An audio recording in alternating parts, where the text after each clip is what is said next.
All right. 3, 2, 1. Go Nintendo Podcast.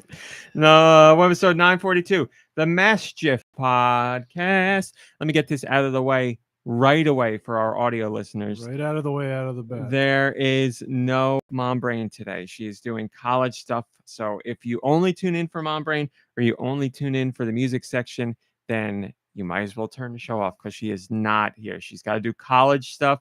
She's upstairs studying and doing courses and taking tests and all that. So she's not going to be here. I apologize. And I will read the Pokemon. Mischief. Mischief always scowls in an attempt to make opponents take it seriously. But even crying children will burst into laughter when they see Mischief's face. Oh, I wish I looked at the picture of it. It's 1 foot tall. It's 35 pounds, male and female. Its category is Rascal. Abilities include Runaway, which enables a sure getaway from wild Pokemon, and Intimidate. When the Pokemon enters a battle, it intimidates opposing Pokemon and makes them cower. Who do you think you are? I am. Lowering their attack stats. Holy crap, was that a perfect one? Yeah. Hello, good. SD. Good to see you. Let me go. What was the name of that Pokemon? Yeah, I'm looking it up. Mischief. Oof. Well, don't ask what that one evolves into. You know what I'm talking about? I don't. Use your imagination. Well, I am, and now I'm going mastered. You got to be messing with me. I swear to God, I'm not. Well, you need to get your mind in the gutter, my friend. Mischief bait. Oh, Okay, that was my second one, but I went Mischief. Okay, I was gonna say it sounds kind of mean that they laugh at the guy when they see his face, but I get it. I get it. What? The poor thing. He looks when he's trying to be intimidating, he doesn't look intimidating. He looks in pain. Looks like he's got a kidney stone. All right, everybody. Thanks Like he for needs to be joining us put here. down. We have Deux today. How are you doing, Deux? Uku. Good to see you, Deux. We also have Kirby. Uku. Kirby's here today. Hey. Nice to have you, Kirby. I love your surprise. Well, Oh, thank for you. them, I knew. Hello. Oh, hello, Barry Bob and Retsuza and Giant Reggie and Drake and SD, as I said, and Pop Off. Pop Off, yay, I made it live for once. Hello. Well, thanks for joining us live. Hello, Backseat Studios and Radical Defect and Marsboro and Ice Dilbert with Frankenberry and Nico Darunia and Tent Division, and man, we got them all in here. Thanks, guys. I'll continue to say hi as you pop in. Popple, good to see you. Laxter, everybody's here. What is this? Hold on, I gotta check something news related. Okay, never mind. Not important. Not important. Radical Defect. I will be talking about that today in 2 segments, but please don't do that on the Patreon. Also, I would love to do that for a Patreon video. Radical Defect is asking about UFO 50, which I will be. Hi, Darmani. Which I will be talking about in great detail throughout today's show. And Darmani, we are talking about Switch leaks today. It's true. We'll talk about that whole saga. But we got other things. So what do we do here? Oh yeah, we got Josh Grobot, my old friend from college days. To my fans. Josh, how you doing? How's life? How's the world treating you? I don't want to be here. All right, great to hear it. Someone I hope who wants to be here. George, how are you doing, my friend? But George, no. Do you want to be here, George? Lime time every time. That's Yes. right, George. Prime lime time. Roth, yes, it is Batman Day. Happy Batman Day, everybody. Why is it Batman Day? I don't know, but I know that it's Batman Day. What, did his parents die today, or was Batman made today? Or Oh, really? Is that? today's Batman On Day? this I know day, that Batman for a died fact. for our sins. Man, So tomorrow's Hobbit Day. I know that. today's the day Oh. Batman was resurrected, I believe. Yeah, you're right. Tomorrow's Hobbit Day because why? Because Frodo and Bilbo, who share a birthday, their birthday's tomorrow. That's true. That's true. Wow. It's my 111th birthday. 10 Division says on the 21st night of September, do you remember that Batman's parents died in September? Yeah, can somebody Hell tell me yeah. really why it's Batman Day? What makes today Batman Day? Is tomorrow the first day of fall? Oh, I don't know. Oh my God, Let I me check- think it Check is. the old calendar. Jesus, we're out of summer already. Yeah, I know you don't like colder weather, but I don't like It's any- still too warm for me. If I right had to now. pick a season that I like, summer is the one summer. I don't want to say I like it or love it, but I do like that. Even though I'm not going to school anymore, I like that school's out because I never liked school. It doesn't impact, well, it does impact me because Mom Brain doesn't go to school. She's a teacher. Hi, Freddie Fro. I just like summer. I think of summer, I think of vacations. I think of people being happy and not having to go to school. I think of swimming and beaches, and I know people like those things. My body is ready, but now comes fall. So yes, I will die of the cold. Yeah, it says September equinox tomorrow. There you go. First day fall. Thank you, Iced Dilbert. First appearance of Batman in the comics is today. Oh, Happened okay. in Detective Comics number 27, Detective Comics. which came out in 1939. Yes, Marsboro, you love the fall, and I know many others love the fall as well. There are things I like about the fall. Unfortunately, some foods are seasonal, and with the fall season brings in foods that I do enjoy. I'm basic. I like pumpkin spice. I like apple spice. I like And our favorite seasonal treats, Malamars. Malamars. We just saw them in the store yesterday, actually. I've been making Mom Brain, not Malamars, but all the ingredients of a Malamar. Nice. I saw on TikTok something that I feel dumb for not realizing you could do, but maybe it's not dumb. So somebody was like, you can make s'mores dip, and you Hmm. take the bigger marshmallows, like Jet Puff marshmallows, Yeah. put them in the air fryer for 3 minutes on 370, and they come out toasted on the top and gooey in the middle. And I was like, man, I would have never thought that. I thought like it'd do it too quick and they'd like burn up right away or turn Yeah. into a puddle, but apparently that's not the case. So I've been making that for Mom Brain. We tried it, and I mean, it's a s'more. So of course it's delicious, but just the way the air fryer does it is so good. And I was using chocolate chips before, but Mom Brain had a fantastic idea that we just tried yesterday.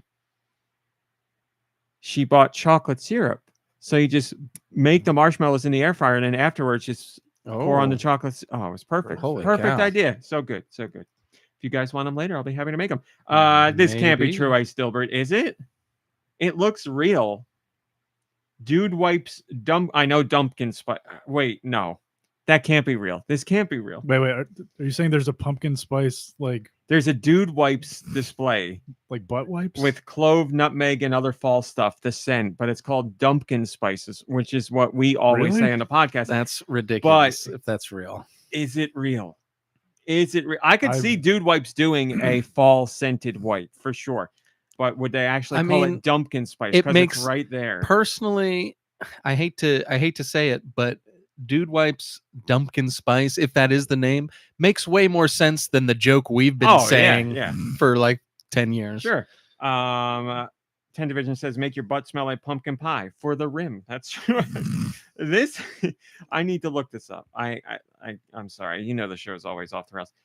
Dumpkin spice. SD says, are you sitting on a pumpkin pie? We're not, but we might have to reach out to Raw Dad to find out if he's sat in any desserts lately. New podcast segment. What is Raw Dad sitting on?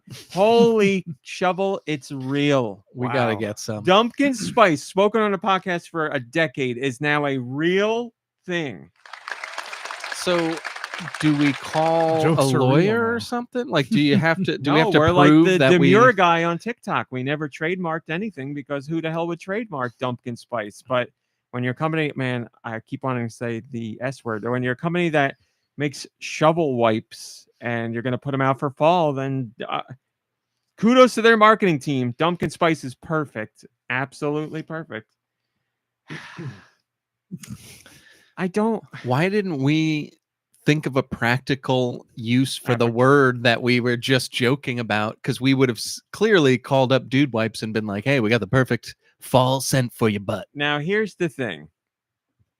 We need like podcast historian Popple or some other longtime listener with an excellent memory to tell us why we said Dumpkin Spice. I know it was a pumpkin spice candle, obviously, but well, at the time, wasn't it like Trauma Center, Dama Center? We were doing all the DS names of things. There was very that. And it was like Trauma Center, Dama Center, and we were coming up, and none of it made sense. That seems very likely. And it was That's very all good. supposed to be for DS games. Like we would always. Dupersario Brothers. Yes. Yeah. And then- all right. That's got to And be then it then. I don't Yeah. know where Pumpkin Spice came from, but then we said Dumpkin Spice, and then someone was the number one Yeah, Dumpkin Spice fan, weren't that they? I remembered, and Radical Defect just said it. Yeah, Sergio ALB64 was the number one yeah. DS fan, and then it went DS for Dupersario, and then Dumpkin Spice. Man, you figured it out, I should say. Good for you, man. That was nicely done. Yeah, good memory. Oh, thank you, Um, thank you.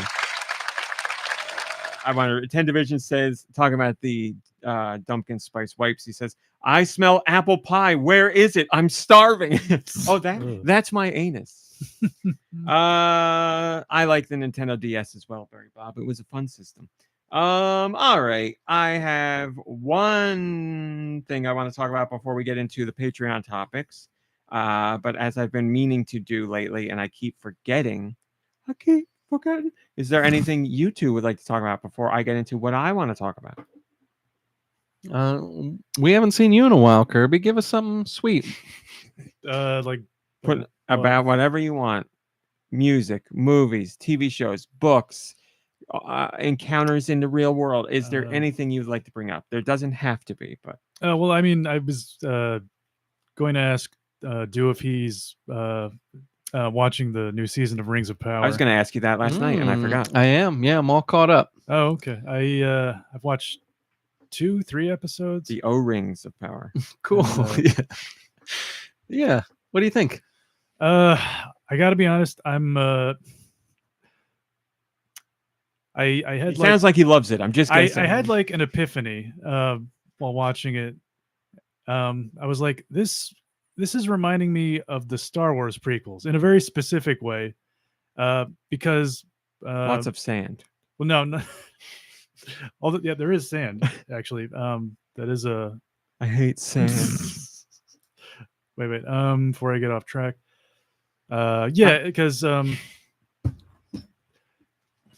Hi, Kurt Dog. the elves remind me a lot of like the Jedi Council, where it's like they're very boring people and who are apparently like easily manipulated by the and they're bad supposed to guys. be awesome, and they're so easily like, is Caleb manipulated. Brimbor just a dummy? Dude, don't get me started on Caleb Brimbor. Don't get me started on Gil-galad. I mean, like they're sorry. ruining, like, you know, they're ruining kind of like the mythology of what you always thought these characters were, for me anyways. But And just like if you know, you lived in a world where magic is real, like you would not be able to trust anybody. Like anyone could just like use like an illusion spell to, you know, make themselves look like somebody else. I don't know why he's like I don't know, he's way too trusting is what I'm saying. yeah, it's a lot of really frustrating things.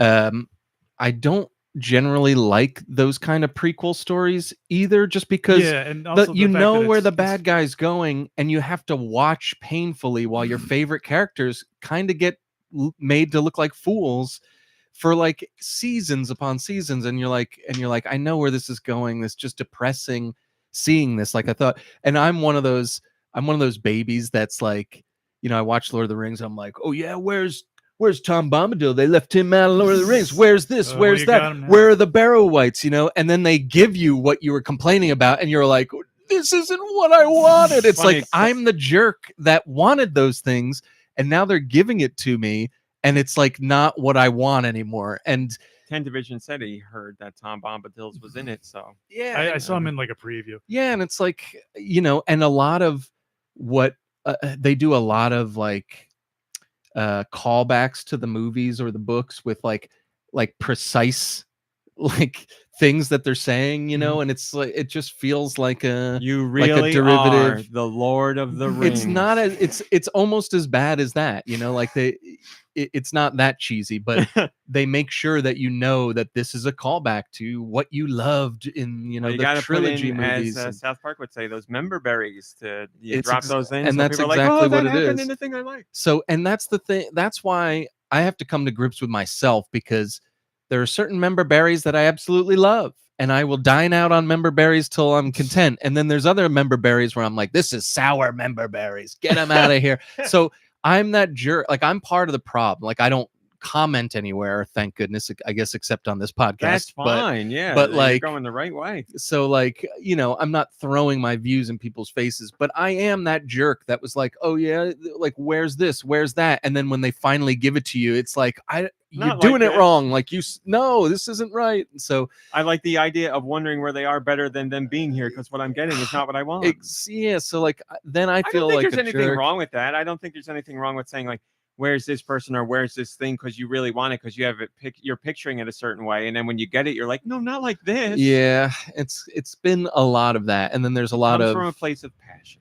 yeah, You're passionate it's about all it. passion, and I don't hate it. I mean, like, I've actually come to terms with Hi, it Still Diver. being what it is. Like, I don't. Yeah. I'm still watching it. I'm gonna watch it. I don't hate it, but I'm not gonna say that it's memorable. I'm not gonna say that I'll ever revisit it. I watched the first season and I didn't hate it, but I didn't like it enough. I don't want to say I'm not going to watch the second season, but I'm not like, it's not like high up on my list of things to watch. If I'm looking for something to watch and I got nothing else, maybe I'll put it on. But Yeah, first season was just, I just get so bored I while watching it. I sometimes. see, like, and you guys are Lord of the Rings fans. I'm not. I don't want to say I'm not a fan, but I'm not like you guys. But I was also, for a decent amount of the first season, bored, where I was just like the things I saw, I kept thinking, like, this could be interesting if they did it in a different way. What they're doing, just very. You're right, Jedi Council. Like, Yeah. in the prequels, there's a lot of Jedi Council scenes where I'm like, what you're saying can be interesting and is important, but how you are showing it to me is really dragging me down. So, well, that was one thing that I liked about the Acolyte. Finally, is it's like, yeah, the Jedi were still boring fuddy-duddies, but we at least got to see a grayer side of them, where it was like, maybe they're not these perfect beings. And that show is going to be forever tainted, because we can't talk about it and say, like, I like it, because they're like, of course you like it because it was woke or because it's canceled or whatever. But when I was watching it and they were showing the Jedi and, like, leaning into, look, these guys are doing some kind of weird stuff. And I was like, finally, like a show or something Star Wars that's like, I know the Jedis are good and everything, but aren't they kind of weird too? I liked that it was leaning into that. I didn't think the show was amazing. I mean, we talked about the show. I was like, the show's all right. It has moments where I like it and moments where I don't. But that aspect I was like, yes, this I want explored, because the Jedi are weird. They have this whole weird thing going on. And now it's canceled. So it is what it is. I also want to. A couple of weeks ago, before I had watched this second season of Rings of Power, I made a comment about how I saw a screenshot of orc children or an orc family, and I was kind of bent out of shape about that. I want to say that I've recently done more research, and I found that it is lore accurate. We just don't ever see that written in any of the texts, like specifically, but it is mentioned that there were like orc women and orc children and stuff like that. Kudos to you for doing your. And I wanted to just say that, because after I watched it, it was like literally like a 30-second scene and then was over. And I don't think we're ever going to see him again. And I was like, oh, that was just to kind of make a little bit of point about, the orcs mindset moving forward and why they would want to, like, maybe not fall in line with Sauron. So, like, it was way better than I thought it would. And after doing some more research, I found out that it is lore accurate and there's nothing to be upset about. There's plenty of other things to not like the show for if you don't like it. So I just wanted to clarify that, because I was wrong about that. I'm certainly no uber expert, but I have one thing I will say for the show is that it's gotten me doing a little bit more research, just not necessarily to fact check, but just like, oh, these are like a couple little things are interesting to me, and then I might like do a little bit more research. So that's one thing that it's been doing for me. It's been expanding my knowledge of the lore, of the real lore, a little bit better. So the show you're not crazy about has also made you find a deeper appreciation for what you do like. So that's good in a way. Yeah, no, I'm not hating my time with it. I for some reason it doesn't hit. Like, I would argue that I'm a bigger fan of Lord of the Rings than like Star Wars, but for some reason I would say that without a doubt. But the Star Wars stuff, annoys me, and it doesn't much anymore. Like I've again, I'm trying to come to terms with my own emotions and just being like, look, it doesn't have to be for you, and it doesn't even have to be good necessarily, because you still have the original stuff and you can still like what you like, and you just don't have to be a jerk about things. So like I'm trying a lot harder. For some reason, the Star Wars stuff, when it bugs me more, I think, than this Lord of the Rings stuff is. But it is what it is. I'm still enjoying most of it. There's a lot of stuff that annoys me, but it's not, Hi, Solomon, Mr. Link. it's not anything to get hung up about. There really. you go. So, but you still have like a few more episodes to catch up on, you said? Yeah, I guess I'll keep watching. I don't know. See He if sounds excited. Yeah, I mean, if you're not enjoying it by now, or at least like enough to get through it, then you might not like it. There are things that I find it's not happening the exact way I want to, but Sauron as Anatar is something that I'm very, very fascinated by, and it's not being done to perfection, but I have been enjoying a lot of the wig wasn't very convincing. yeah, yeah. I mean, yeah, it is what it is, but it ain't the worst. Ice Dilbert says, as a fan of Lord of the Rings in general, I remember reading Board of the Rings a long time ago. It's a funny parody if you like that sort of thing. By National Lampoon, right? Yeah, I'm looking at it on Amazon right now. Board of the Rings. Look at that. I actually bought a copy of that and gave it to a friend of mine a few years ago for a present, and it was a used copy, so I got to like finger through it before I gave it to them, and not that funny. But I mean, I appreciate. So like Mad Magazine. I appreciated what they were trying to do like with Dodo it. Baggins. Oh, Well, that's what I think. Like that. Yeah, I think his name is like Dildo Baggins or something, and it's something like that. Hilarious. And it's just, yeah, it was hilarious. All right, I'm getting this one. So yeah. I've heard of Lord of the Rings. I'm a bigger fan of. So Board needless of to the say, my friend never got that present, and it's on my bookshelf. Dude puts on the Lord of the Rings soundtrack and reads Board of the Rings every week. Anyway, thank you. I just wanted to ask, and we had a good little conversation. I wanted to say to you, Kirby, there was something. Yes, when I was asking you, Kirby, if there's anything you wanted to talk about, Kurt Dog said something very funny and said, Kirby, give us your controversial political views. That'd be a hell of an icebreaker. But no, thank you. All right, let me get into the thing I want to talk about, and then Patreon, and then all that jazz. So this week, my parents visit every week, but this week my dad, when he comes over, he usually is like, hey, did you read this thing in the New York Times? We do the same song and dance. I go, Dad, I don't have a New York Times subscription, so I didn't read it, but I'm open to hearing about it, and please don't get mad, because I'm sure whatever you're going to tell me about, I've already heard about. And he's like, okay. And then that's exactly what happens. But he's like, I was talking to him, oddly enough, about a game called UFO 50, which I've already mentioned, and I'll talk about more in detail in a little bit. And my dad was like, I think I heard about that game. And I was like, in the New York Times. And he goes, I don't know. And he searches like, yeah, the New York Times did an article about it. So I was like, all right, what did they say about UFO 50? I don't want to name names. So I'm not going to call out the author in the New York Times that wrote this piece.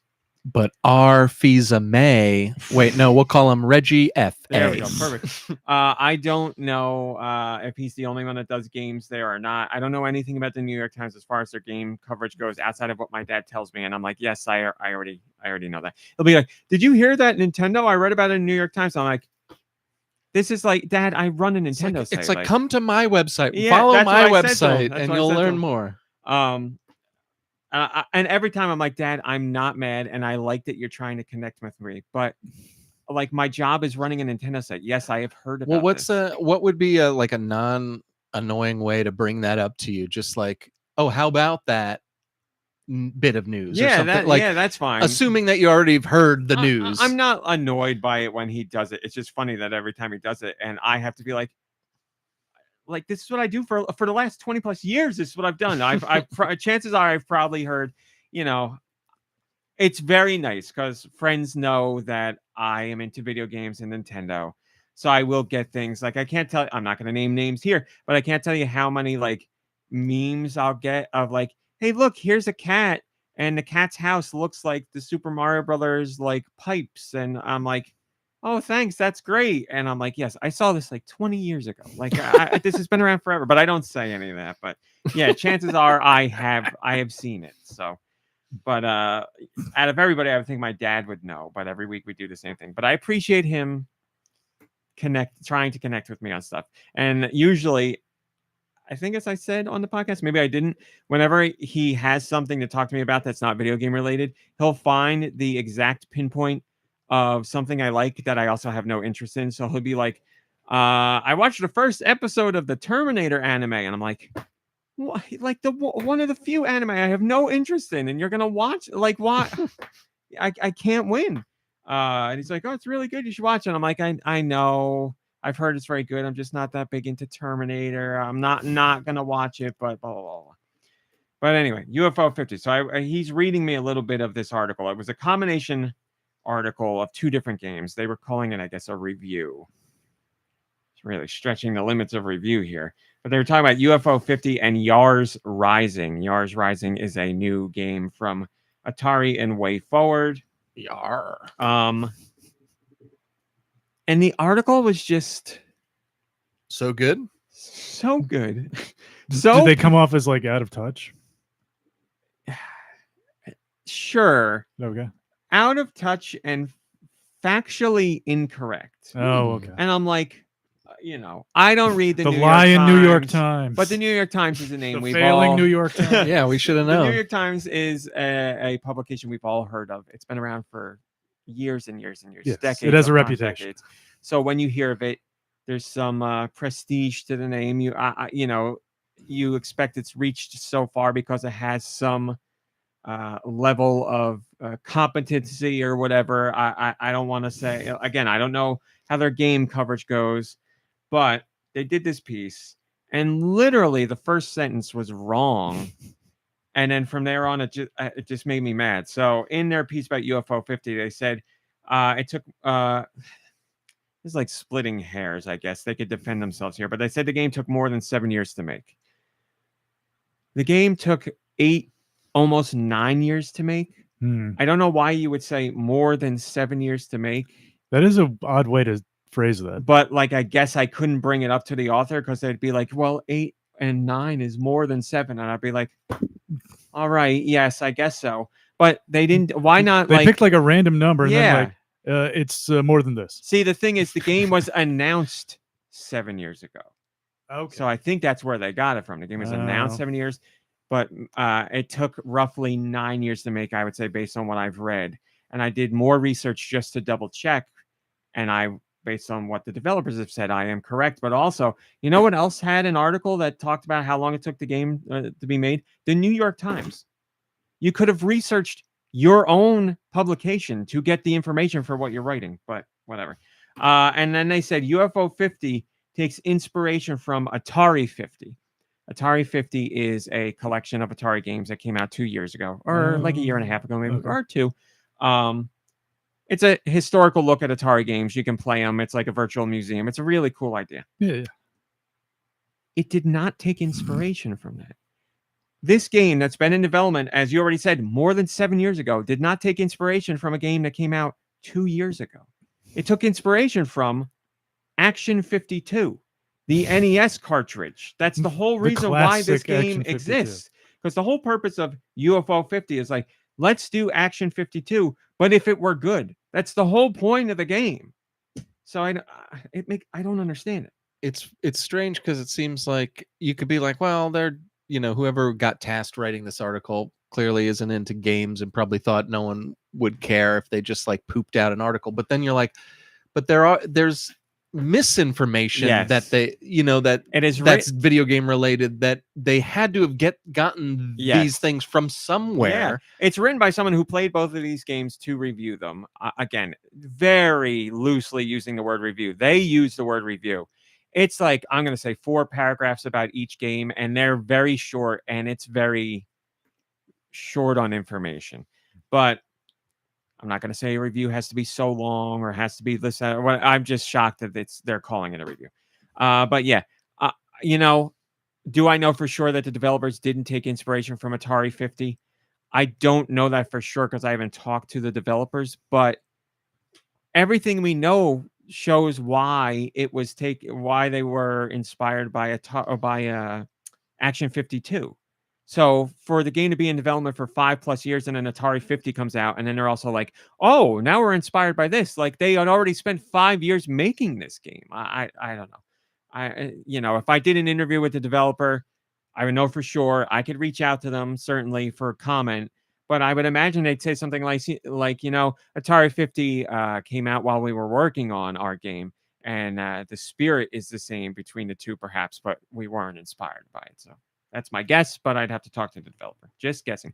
And then they went on to talk about Yars Rising, which I said it's an Atari game made by WayForward. If I remember correctly, Atari had this thing where they were like, hey, we have all these IP that we're not really doing anything with. We are now opening up to pitches from any developer for any of these classic IP. And I had like a giant list. And I was like, if you're a developer that has an idea for one of our classic IP, pitch it to us and maybe we'll do it. We're open. Like we have all this IP we're doing nothing with. So my understanding is that's how Yars Rising came to be. Yars Rising is a brand new game that is inspired by Yars Revenge, the classic arcade game. Which came out over 7 years ago. That is correct, based on New York Times statement, yes. But the New York Times calls Yars Rising a remake. It's not a remake in any way, shape, or form. It's a brand new game that recognizes and pays homage to Yars Revenge. It's not a remake at all. This new game is a Metroidvania. Oh. It's not a remake at all. I lost my mind over this. I even went to my press releases because Yars Rising came out on Switch. I went to my press releases to find out if any of them said remake anywhere. They do not say remake anywhere because it's not a remake. I don't know why you would say that. And also, they crapped on Yars Rising and they praised UFO 50. UFO 50, I'm going to praise it to an annoying degree later on in the show. Yars Rising, I've been playing. I really have to defend Yars Rising because the reviews for Yars Rising have been really good. I've played some of it so far, and I'm going to talk a lot about it later in a positive light. I don't know what this guy was talking about with this review. He just completely misunderstood what the game is going for. And I'm just like, it's fun. The game is fun, Reggie. And I'm just annoyed because the New York Times, again, I don't know. I don't read them for information for anything. But like, can the New York Times not do better? I understand nobody, I would guess not a lot of people are going to the New York Times to read the latest gaming news or gaming articles or whatever. Yeah, it wouldn't be my first choice for that kind of news. But they certainly have a reach and are going to get in front of people who might not know anything about games. So they may hit on game art. Like my dad's reading this stuff and he's thinking whatever. And it just annoys me. I'm like, can we, even if it's a small team over there, I don't know, 2-3 people, can we not get just on a base level some fact checking? I can disagree with your opinion. That's fine. It might rile me up. But to be factually wrong on so many things in the span of such a short article, I'm like, what's going on over here? It just made me so annoyed. And I don't want to crap on the guy who wrote it. Just things have to be done better. I appreciate that you are at the New York Times writing about games. I appreciate that you're probably, on the back burner of what the New York Times really cares about. So I imagine it's hard to get the time that you need or the approval that you need or the backup that you need. But still, like, these things have to be done better. You're only going to lower your reach by doing things like this because people who do know about games read it and they're like, what the hell is any of this about? And I've been factually wrong on many things before, and I've made mistakes and continue to make mistakes, but I correct them and I apologize for them and I put out apologies. I don't know that anything's going to happen here. I'm going to reach out to the author to let him know very cordially and in a very friendly tone the issues with this feature, and hopefully it's a great back and forth that paves the way to something even better. Can't let you do that. But I've had situations where I've reached out to people in a very olive branch kind of way, and they have been horrendous, for the lack of a different or for a lack of a better word, horrendous to me. I've also had people who've reached out to me that have been downright awful, coming from other outlets where they thought something was wrong and it wasn't, or they wanted me to change, fix, or address something that I did, and I'm always happy to. But they come out like guns blazing, very angry, mean, rude. I'm not going to name names, but there's an outlet that has gotten popular in the last couple of years, and I think they do great stuff. But they didn't like how we sourced something, and it's how I've always sourced things. And they were like really nasty about it. I was like shocked. I was like, "Wow, this is your opening message."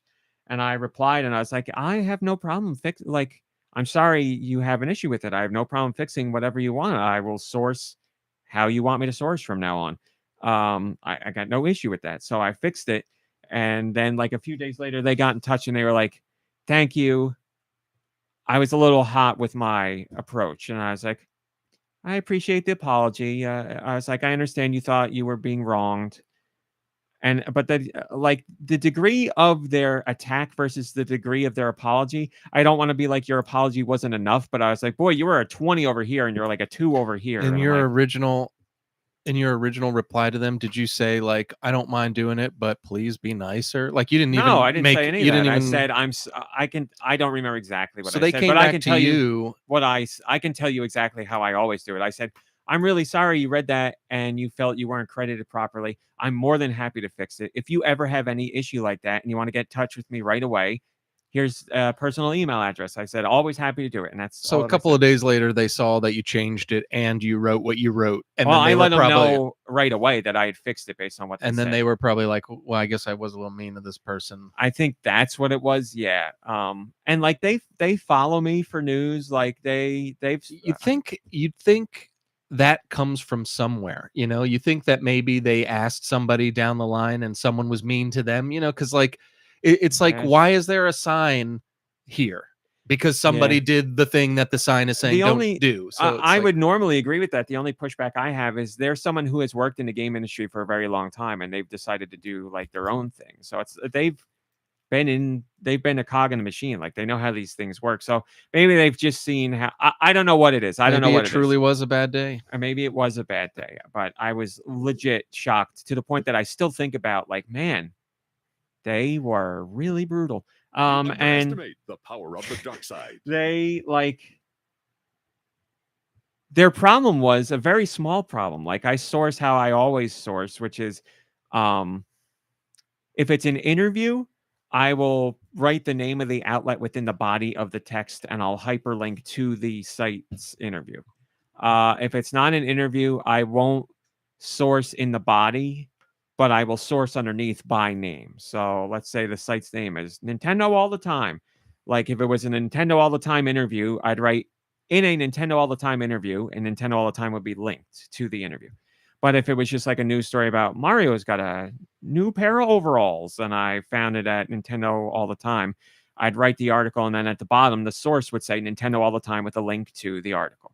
They wanted me to do an in-body link to just a news story. Now, that's fine. I have no problem doing that. It's just not how I do sourcing typically. So instead of it being like below the last paragraph, they wanted it to be like one higher. And that's completely fine. I have no issue with that at all. So do you just keep a mental note now whenever you post a story I put from out there? like I do it automatically, but with the rest of the staff, I put out an all points bulletin that was like, if you ever take anything from this site, if you're ever using them as a source, make sure you write the name in the body and link it and provide the regular source below. Like go out of your way to source because I don't want to cause any trouble. So, but I have had other outlets that are very nice. And they'll reach out to just be like, thanks so much for sourcing us. Like nobody ever sources. I'm like, I know how to trust me. I've been doing it for 20 years. That's a whole nother thing. That's very nice. Like, yeah. It's not, you do it the right way, but not sourcing is not illegal, right? It is not illegal. That is Because correct. I mean, they There they is no should just law be that says you happy have to that you do source. it like in a great way like that. Because like you said, there's tons of places that are just like, oh, I came up with this one. Yes, there are, and I won't name names. There are outlets that have made quite lucrative livings based off of doing that, pretending that they are the creator of the news, and they know they're doing it and have been called out on it, and just nothing. Like nothing. They just don't do anything. What I don't understand is they wouldn't see the source that you quoted if they weren't already on your website. So what's the harm in? I mean, obviously they could click on that and then read others and then never come back to your website. I But like, guess that's what they're is thinking. that what the problem is? Because like Yeah. you already had people coming to your website, so it seems like it works for everybody if you source properly. You would. I know there are people who think like if you mention your source, then you're going to drive people to that site and they'll never come back. Yeah, I mean, Maybe that could be the case for, I would say, a very, very small amount of people. If they go, like, if you were going to GoNintendo and you saw one of our source links and you click that and you're like, oh, these guys are doing news way better, or these guys are doing more news. They're not doing more news. I'll tell you that. They're not doing more news. I But was maybe gonna they say- presented better, or maybe they don't present as much. And you're like, I'm looking for someone who doesn't do as much. Then that's fine. I don't think I'm the best at anything. If you come to GoNintendo and you like it there, I'm very happy. But I'm not gonna, to the detriment of other outlets, pretend like I make all the news and I get everything from my own mind or directly from Nintendo. I tell you where it comes from, or where from I found spiders it. and So flies. that's right. If only I had your spiders and flies. But anyway, whole long-winded thing about the New York Times. So New York Times, I'm not mad, but I would like to see you do better. Because I think what you're doing is important. It will reach a portion of the audience that may never otherwise see this kind of stuff. So I would like to see. I wanted to give a special, again, as I've said in the past, shout out to someone who does things a great way, Nintendo Life. The people at Nintendo Life I've always had a wonderful relationship with. They are fantastic with sourcing. They even are nice enough to, if it's a day where previews for games come out or reviews come out for an embargo, they'll do like a roundup and they'll be like, what are other people saying? And they will very often include a snippet from our reviews, and it'll say like, go Nintendo, they'll link to our review, and they'll take like 2 or 3 sentences from our review. So they're putting us out there to their audience as like, hey, look, these guys are doing a review for this game, and we trust what they say. We like what they're saying. We trust their voice. So here's a snippet from their review. That's fantastic. Cream of the crop when it comes to sourcing. Couldn't ask for anything better. So that's very nice. We work very well together. We've commiserated over the things I've already complained about with other outlets. So I don't have a bad thing to say about the people at Nintendo Life. Wonderful site. They don't, we're crazy with the news. They do the bigger stories, and they do a lot of features, interviews, and reviews. They're wonderful. Very a wonderful compliment to what we do. If you go there and you never come back, I'm glad for the time you spend here. I go to Nintendo Life multiple times every day. I go to a whole bunch of Nintendo sites every day, but they're great people. They're a great site. All right, that's that. I will talk more in great detail about UFO 50 and Yars Rising later. But I guess the most important thing is, did your father get the correct information finally when all was said and done? Yes, because A, I told him, and B, he saw the game being played here by my sister and my mother. So yes, he's now. Did he remember any of it? No. I was going to say, even that doesn't mean no, anything necessarily. Yeah. What I'm gonna. It's a tangent, but when they were here, we were talking about my dad watching some movie. My dad watches movies, and I don't know what he's watching, because when he comes out of it, he's seen a completely different movie. I don't know what's going on. And we were talking about it, and he was like, well, there was that one movie I watched where Kate, my sister, Nintendo, he's like, where Nintendo was like, wow, that's what happened in the movie. And I was like, oh, what movie was it? And he's like, oh, I don't know what movie it was. He's like, we all went to go see it in the theater together. And I was like, I went with you? And he goes, yeah, you and your sister. And I was like, that didn't happen unless it was like 20 years ago. He's like, we did. It was a superhero movie. I was like, you're making it more of a reason why I would know we didn't go. Like, we definitely did not go together to see a movie. I was like, the only one I went to go see with Nintendo was Spider-Man, and I know you weren't there. Like, for a fact, you weren't there. So we're trying to figure out the movies, and he's like getting mad. I was like, "Are you sure it was a superhero movie?" He's like, "It was a superhero movie, I'm sure." And I was like, "All right." Was like we figured out when it was, like because of COVID and all that, we could pin down when they were going into movies and when they weren't. And I was like, okay, I'm gonna go down literally every superhero movie that came out since then, and it's got to be one of those. If you're telling me it's a superhero movie, he was making me so mad because I was like, I said like Shang-Chi, and he goes, yeah, I saw that, and I'm like, I'm not asking Oh you my if you God. saw it. I'm asking you if it's the movie we went to. And he goes, I don't think so. And I was like, Eternals. And he goes, yeah, I saw that. And I go, you're not I'm listening gonna to kill me. you. And I go, I know it's not Eternals because I did not see that with you. And he goes, well, I think it was Eternals. I was like, I know, I did not go to Eternals with you. I know that for a fact. I remember who I went with.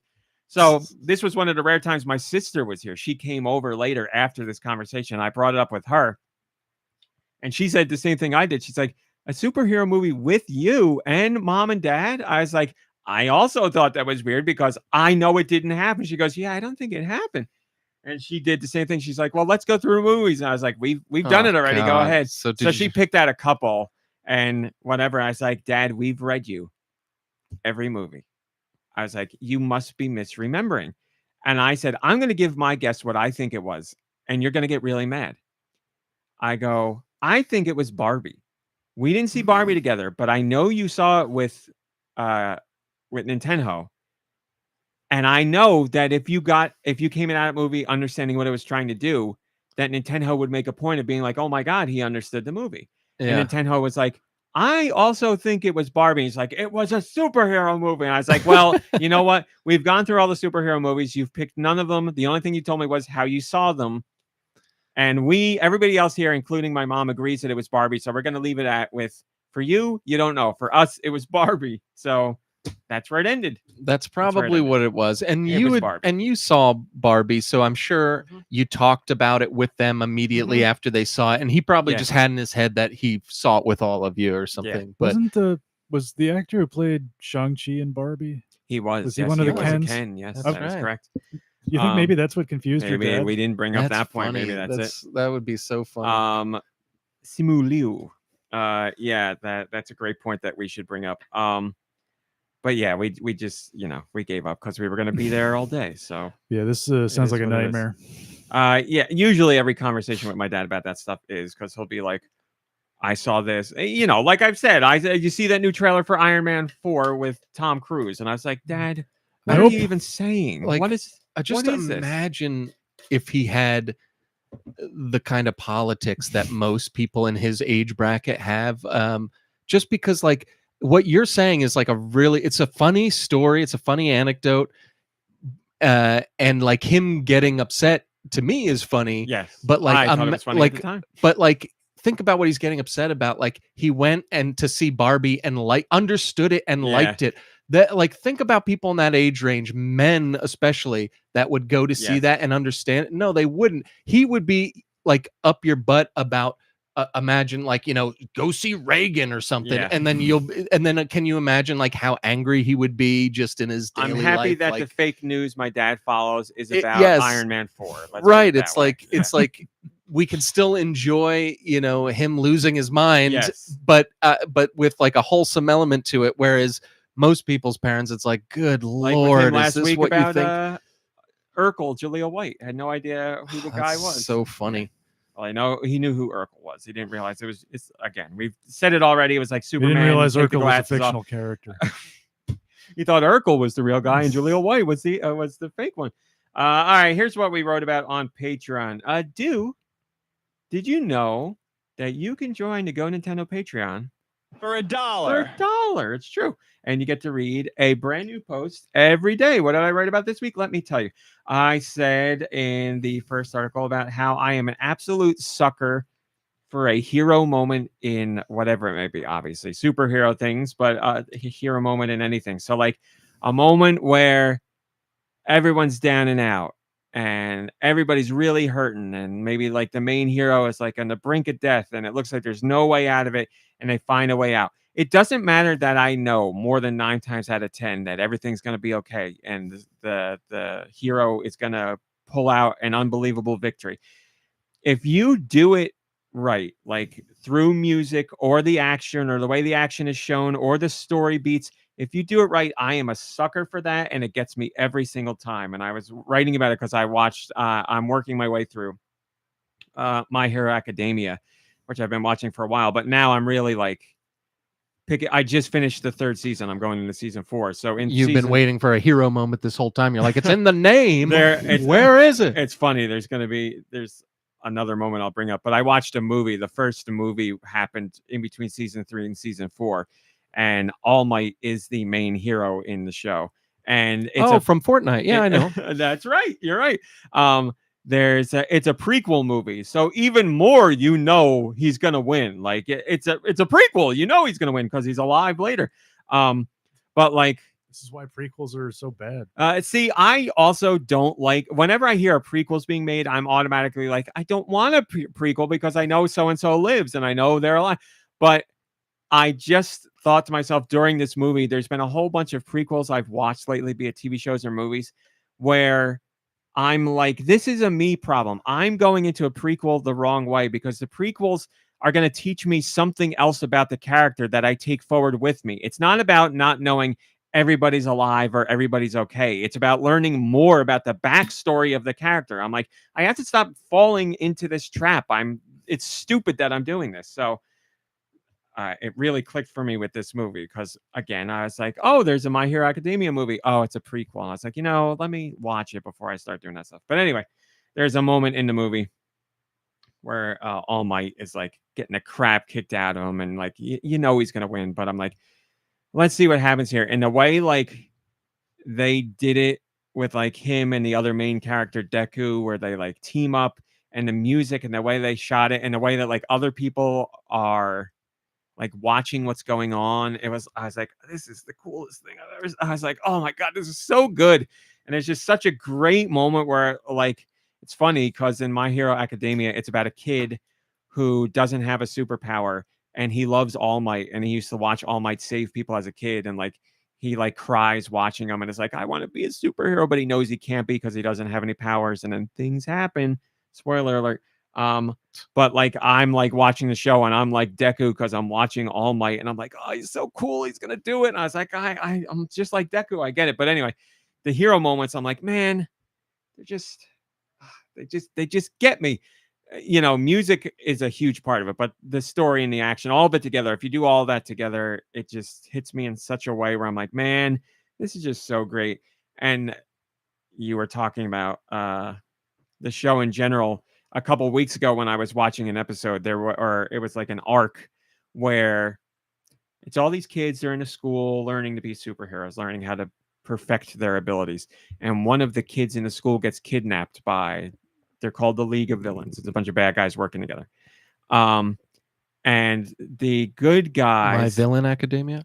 That's right. Took too long to come up with that. The kids, they have superhero abilities, but they are not allowed to use them whenever they want. You have to go to like school to train and get a license to be approved to use them. So My Hero Academia is what I'm hearing is My Hero Academia is like Bayside and the League of Villains is like Valley. It's an exact copy. You're okay. Exactly right. Thank you. I'll start watching this. No preppy. I was trying to think of any characters sit backwards in chairs. There's ones that have a personalities akin to some of the people at Bayside, but no one sits backwards in a chair. But anyway, there is, as I've said on the podcast before, and there's been a picture of, there's a guy, superhero. His name is Cementos, and he's just a big brick of cement. And he can manipulate like rocks and stones, but he's just like a big, stupid looking. I love him. I love him to death. And he's a teacher at the school. But anyway, the kid gets kidnapped, and all the students are like, or a lot of the students are like, we can't just sit back while our classmate was kidnapped. We have to go save him.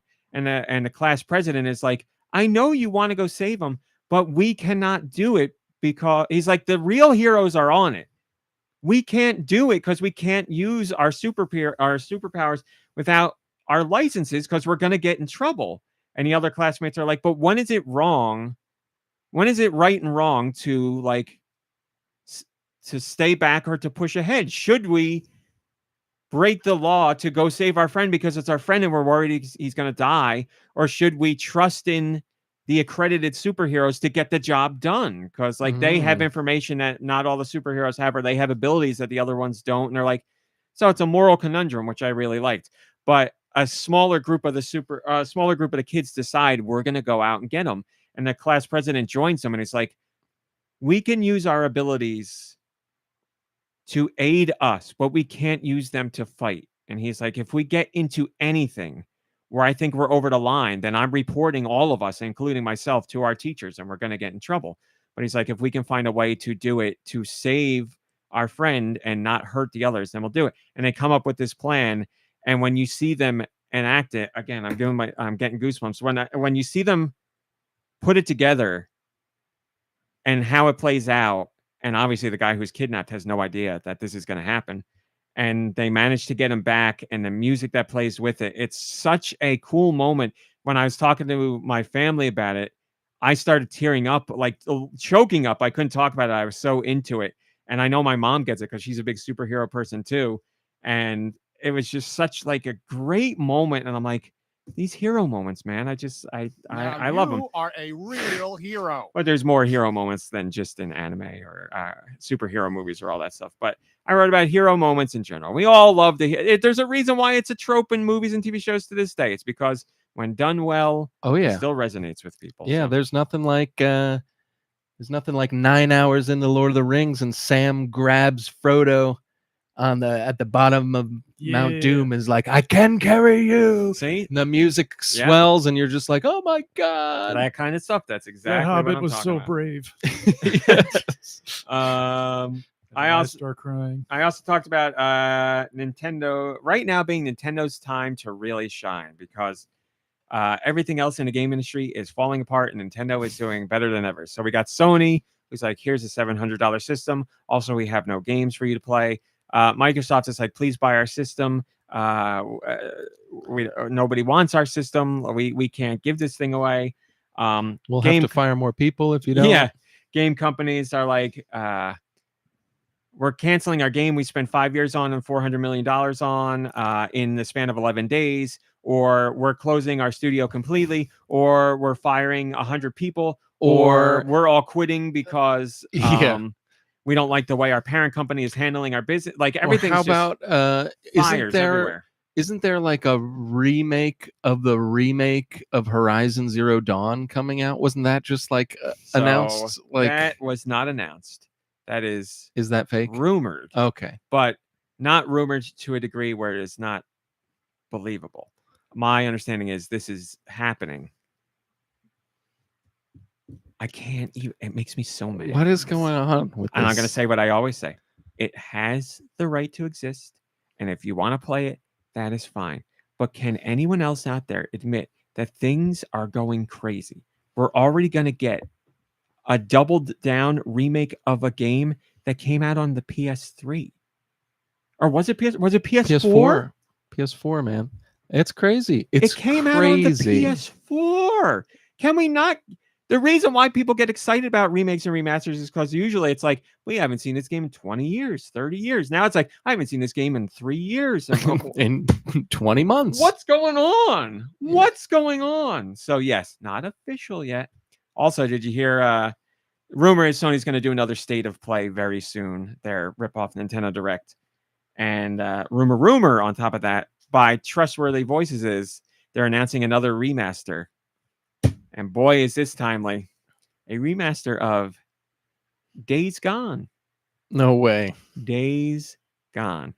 So is that going to piss that guy off more, or is that going to make him happy? I don't know what he's going to... The guy who made it, knowing who's part of the team, and the way he acts, I'm going to default to mad. He'll be mad, right? Because he's like, he wants the sequel, but I don't know. I don't know. He's not involved. He's going to be mad. He's got to be mad about it somehow. And oddly enough, I am mad as well. But like, so yeah, it'd be like, do we really need? I don't know. I can't do it. I can't do it. It can come out, but then I don't want to hear Sony and Microsoft and other companies talk about like, nobody's buying our systems, nobody's buying our games. It's because you're not doing new things, and this all ties into UFO 50 again, which I'll talk about later. But yes, it's insanity. So I'm like, boy, Nintendo has a system that's still selling well, games that have incredibly long tails. They're on the heels of announcing their new system sometime soon, we would imagine. They got big games coming out. Zelda is this coming week. We got the new Mario Party, which is read the hands-on. It's one of the best Mario parties we've seen in a very long time. Like they're firing on all cylinders. Like this is Nintendo's time. I said I don't know that they've ever had a time where the stars have aligned this much for them.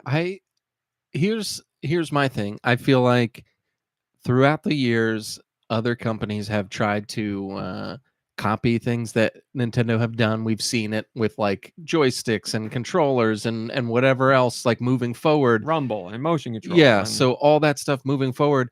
Hopefully, they will copy what they're doing now and be like, maybe we should be making new games or really worried about the games that we're making instead of like the graphics on this one little bit or something. That needs to be their focus. I don't think it will be because, and this might be BS, but like because the fan base that they've like built this whole time would revolt if they did something like that. Maybe they fostered that fan base, especially in the last 10, 15 years or so. I completely agree. And as I've said with Astrobot,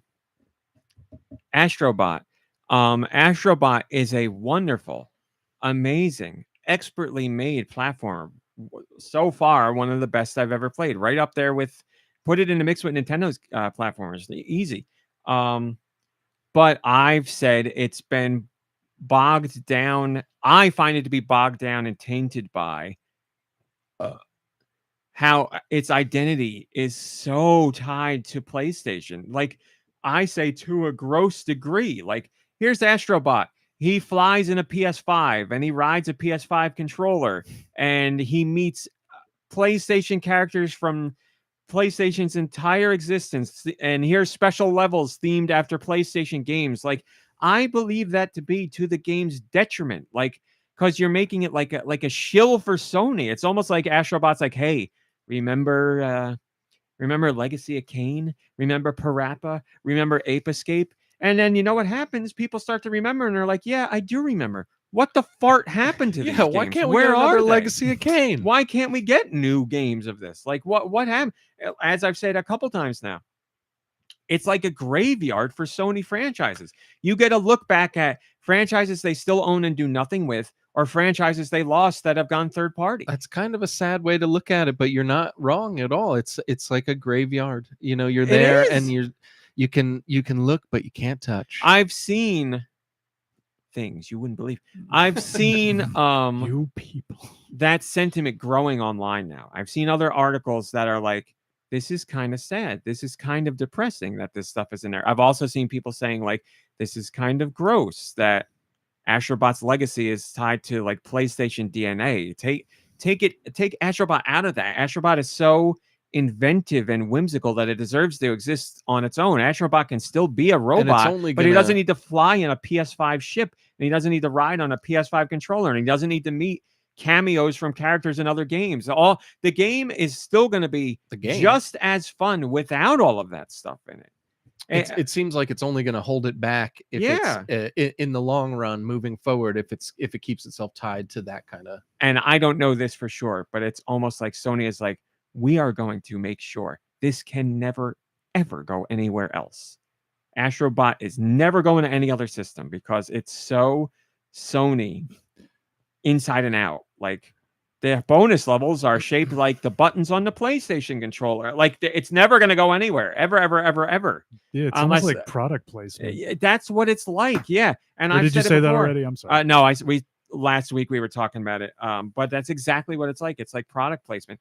And I've said in Nintendo games, I don't like in Breath of the Wild where it's like, here's the Sheikah Slate. I like the Sheikah Slate. I don't like that it was supposed to be a Wii U gamepad and then moved over to the Switch. They did that a lot with DS games too, didn't they? I just personally don't like that. In Luigi's Mansion, I don't like how EGAT is like, here's a GBA or here's a DS, whatever. It doesn't make me mad because it's not the full DNA of the game. It's not every turn. And, you know, it'd be like playing Luigi's Mansion, and it's like, here's a ghost from, it's the Excitebike ghost, and you're like, oh, here's the Urban Champion ghost. You're like, well, why? Why are you doing this? Yeah, that would be kind of off-putting. Yeah, and it'd be like a Mario game where you do all that stuff. I'd be like, this is weird. Why are you doing this? Like, they have Smash Brothers where that's the purpose of Smash Brothers.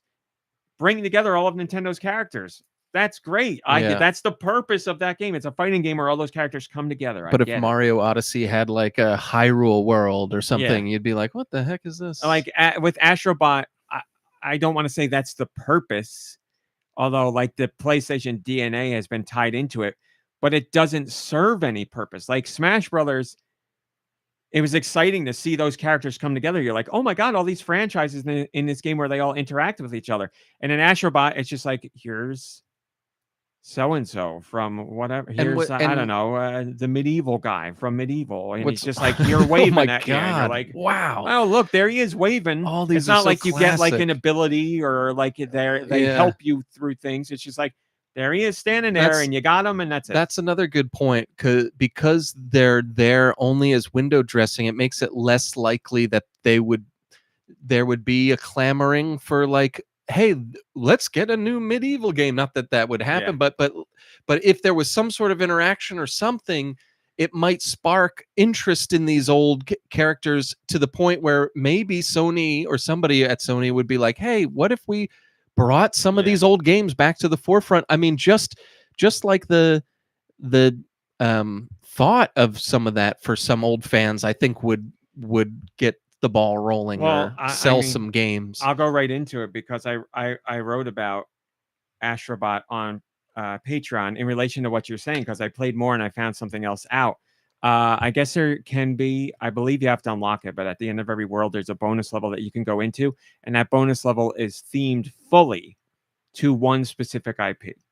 So I played the full first world of Astrobot, and I unlocked a level that is completely based on Ape Escape, an old PlayStation franchise, where you play as you did in Ape Escape. So you have a net and you run around and you collect the guys. That's what you did in But Ape it's still Escape. Astrobot graphics. But it's Astrobot. He's in a skin that looks like the Ape Escape character, and the robots are dressed to like monkeys. And I was like, this is fantastic. This feels like Ape Escape. This plays like Ape Escape. This is great. This is so much fun. Why the fart is this a little thing in this game? Give me a new Ape Escape. Like this, I played the 10-minute snippet and I was like, man, this was good.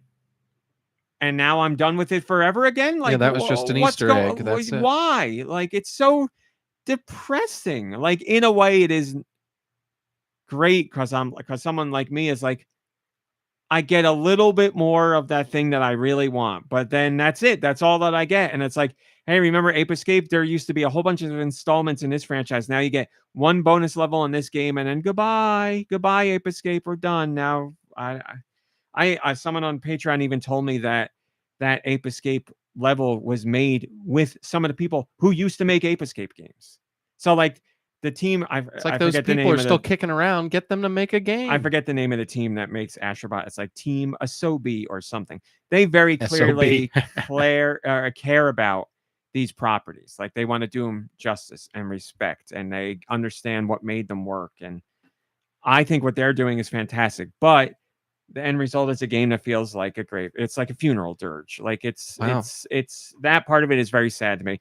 And I feel Sony could be better served if they embrace some of those IP with new installments, and they also let Astrobot be its own thing, where it's just Astrobot and robots and unique enemies. I think both could be better. And, Sony wouldn't have to have, oh my God, we developed this game for 4+ years, and spent $400 million on it, and we decided to take it offline in 11 days.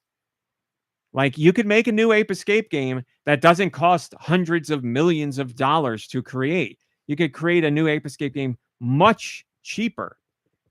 And I would imagine you could find an audience for it. And then Sony could be like, oh, you know what?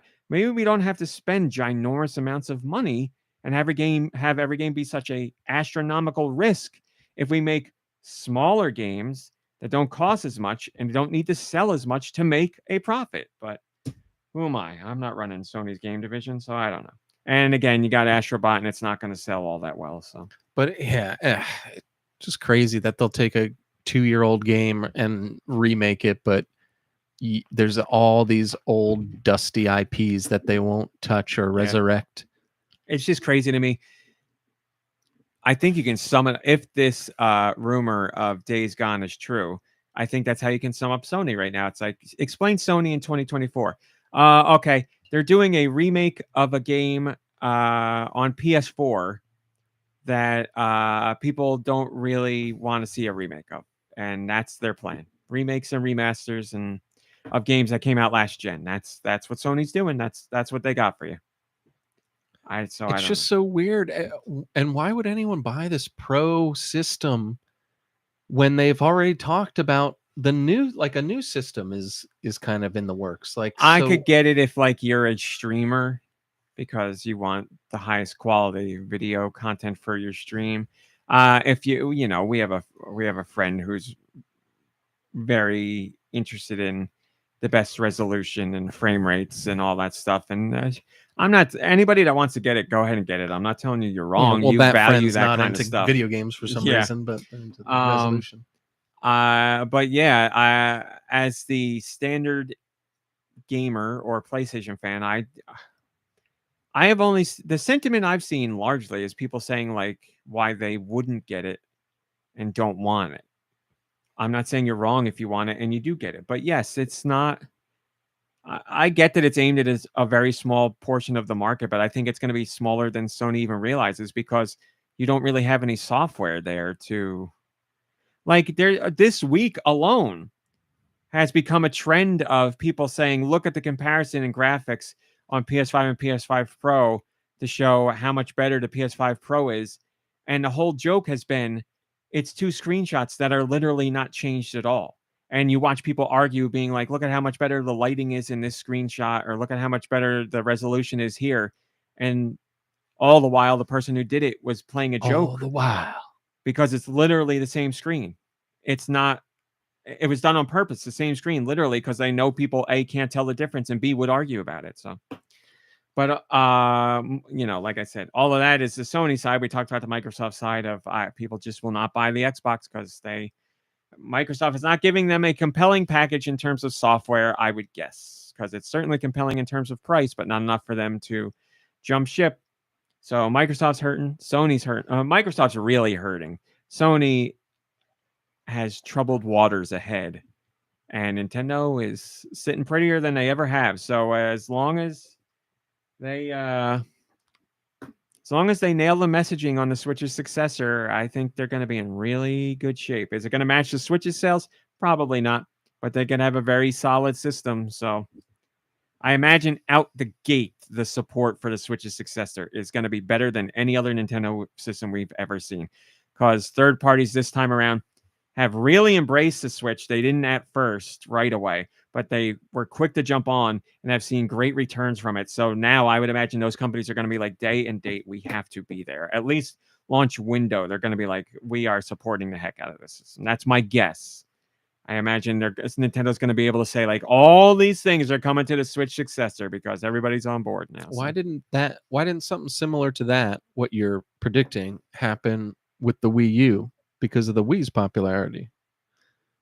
Well, the Wii had its window of popularity. Like the last year and a half, 2 years of the Wii, the party game Rush wasn't as popular, and people putting out like those mini game collections weren't seeing the return on investment, and the window for people who were open to trying new experiences was closing. So companies had kind of, I don't want to say sour, but they were like, we made our money there. We're going to move on to other stuff. So, you know, with the Wii U, there were a couple companies that were like, you know, like Ubisoft and EA were at least like, we'll give it a shot. I disagree with what EA did. Ubisoft, I have no problem with. And then very quickly they were like, this system sold at launch, but people aren't buying it after. So they parted ways. So I understand their hesitation with the Switch being like, Wii U was really rough. So we'll sit back and take a break. And then Switch like killed it in the first 6 months, and everybody was like, "Oh, we got to do this. We got to go." So, and then the most important part is it never died down. Like there's never been a lull there where people are like, people aren't buying stuff on the Switch anymore. Like to this day, we see Switch versions of games setting records or are the best-selling version on consoles. Or like it's still happening. So Perhaps that was the most important if part. anybody's gonna know, it's Barry. So the momentum is there. Momentum is there. I also talked about like I said, I wrote Ape Escape here. I already lumped all that in. I wrote about UFO 50. I'll save that conversation for later. As you can probably tell, I'm very excited to talk about that game. I talked about Tower of Heaven. I was on TikTok.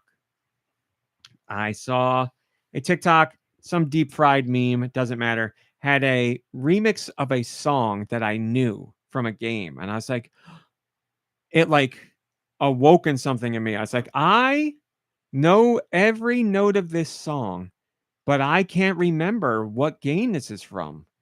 I was like, holy crap, what is it? And I went to the comments section and nobody was talking about it. And I went to the source of it and I was like, I can't remember. And I had to I sat there at my computer, head down in my hands, and I was like, where is this from? Where is this from? And I started to think of like little glimmers, and I finally got to it. As a game called Tower of Heaven, and I played on the PC years ago. And I was like, man, when did I play this? This was a long time ago. It was 2009. It was it has a Game Boy aesthetic. It was a platformer, but it had like lots of mysterious puzzles and hidden stuff to it. And it was a beautiful game, like very sentimental, and had a really like it had a message that really stuck with me. Even though I had forgotten the game, the message is something that stuck with me. And I was like, man, that's crazy. I just heard that song and it took me back to a game I forgot about. And I looked up the game, and you can still get it if you want. It's on Windows, or I know it's on Windows specifically. I don't know what else it's on. But I was like, I wonder what that developer's doing now if they're still around. And I looked them up, had no idea. It's the person that made Katana Zero, a huge hit. And I was like, holy crap, that was them? I had no clue about it. So I was like, that's great. So I literally played their very first game where they cut their teeth. And I can see their progression as a game developer up to Katana Zero, which was a multi-million seller big hit for them. So just really cool to see all that come full circle. So name of the company is Kairosoft. Doesn't matter. Look up Katana Zero, which is on the Switch, or Kairosoft. Tower of Heaven. Get it? I Because get it's it. the mummy's voice. Never mind. Or Tower of Heaven, which is on PCs. I don't know what else it's on. And then last but not least, I talked about Agatha all along because I watched the first 2 episodes. They did a premiere. Surprise, surprise. I really liked it. I won't go into spoilers or details. We can talk about it later. But that's your Patreon stuff. There you go. Now, believe it or not, we're going to get to news because there's a lot of top stories.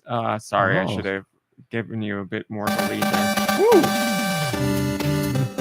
Top stories. Number 1.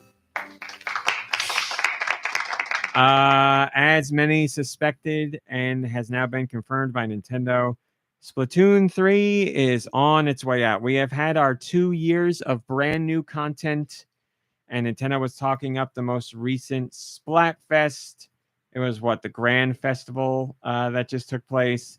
We had the Splatfest that was past, present, or future. And I said before this Splatfest happened, it's going to be an important one because I imagine it's going to dictate what happens with Splatoon in the future, because we've seen Nintendo use those final Splatfests as ways to dictate where the next Splatoon game goes as far as thematically. So that's exactly what happened. This was the last Splatfest, and Nintendo was like, content updates are done. There's still going to be festivals and seasonal things and all that. But as far as fresh, brand new content goes, it's over. So again, not unexpected, but now confirmed. And the Splatfest is over. So we'll see what Splatoon 4, whenever that comes out on the next system, will be influenced by what happened in this Splatfest. But hopefully you had your fun in Splatoon 3. Again, you can still continue to play it online and all the modes are there and things will rotate. Just don't expect any new content. There will be balance patches and stuff like that. But new content is over. Moving on from that, the rumors once again were true. Nintendo has announced 2 new bundles of the Switch. This time for North America, as we heard first, there was a rumor of new Switch bundles coming. That was then confirmed because a bundle was announced for Australia and New Zealand that has a Switch OLED and Super Mario Brothers Wonder. We also heard this week that new bundles for the Switch are available in Europe. It's Nintendo Switch Sports with a regular Switch, or Animal Crossing with a Switch Lite, and there's 2 Switch Lite options. And now in North America, our bundles are, if you guessed Mario Kart 8 Deluxe, you guessed correctly. There's 2 Mario Kart 8 Deluxe bundles, one with a Switch OLED and one with the standard Switch, so whichever you would like to get. This is the first time we're getting a Mario Kart 8 Deluxe bundle that includes a Switch OLED. So if you wanted the OLED, there you go. Beep, beep. They're available in October. They are priced at $300. Includes a Switch, a download code for Mario Kart 8 Deluxe, and a 12-month subscription to Switch Online. The OLED is obviously more expensive. That's $350, but gets you all the same stuff as well. It's just not a red and blue Joy-Con. It gets you the white Joy-Con. But you still get the download code for Mario Kart and the 12-month Switch Online subscription. So if you are one of the few people who doesn't have a Switch yet, or maybe you'd like an extra Switch, you'll have 2 new bundles in North America come next month. King Broly says, I think the Zelda Switch Lite, which has a year of Nintendo Switch Online, is a bit of a better value. I know it doesn't have the game like this does, but there's no DLC with Mario Kart 8 Deluxe here. As a great point, you're getting Mario Kart 8 Deluxe, the base game, not the DLC as well. You have to spend extra on that. So King Broly is saying, don't forget, the Switch Lite Echoes of Wisdom version is coming out this coming week. That does not include the game, but it does give you a year of Switch Online service as well. So not a bad deal. And if you're a Zelda fan, a really great deal. But remember, again, does not include the game. You have to buy the game separately. Can you believe we're less than a week away from a brand new Zelda? I did not think we'd be saying that literally a year after Tears of the Kingdom.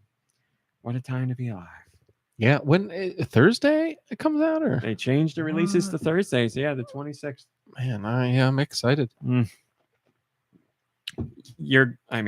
It's a Zelda game. Of course you're going to love it. Yeah. But when you see how it marries together classic Zelda and Tears of the Kingdom Breath of the Wild style gameplay, I'm excited.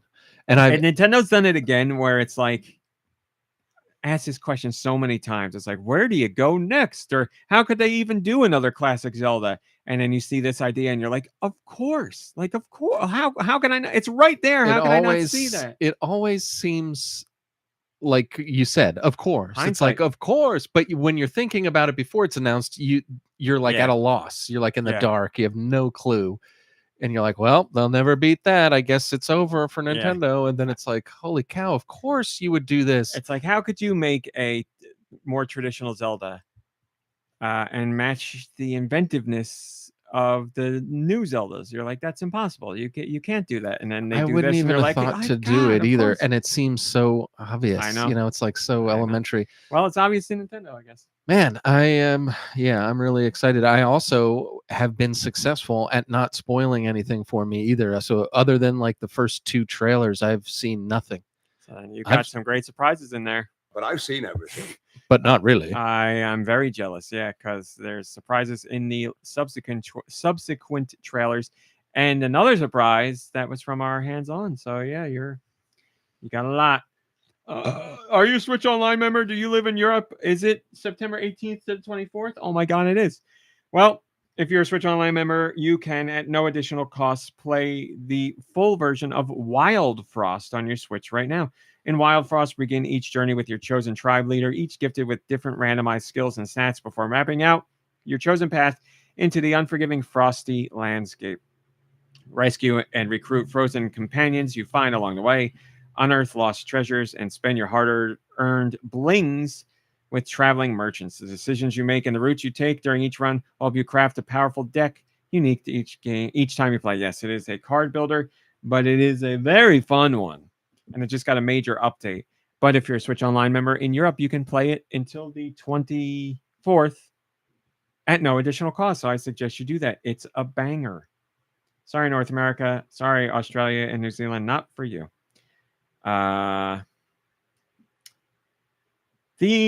developers of, well, let's say this. Pathia Games, the developers of My Time at Portia and My Time at Sandrock, 2 games available on Switch, have announced that they're doing My Time at Evershine, a 3rd game in this franchise.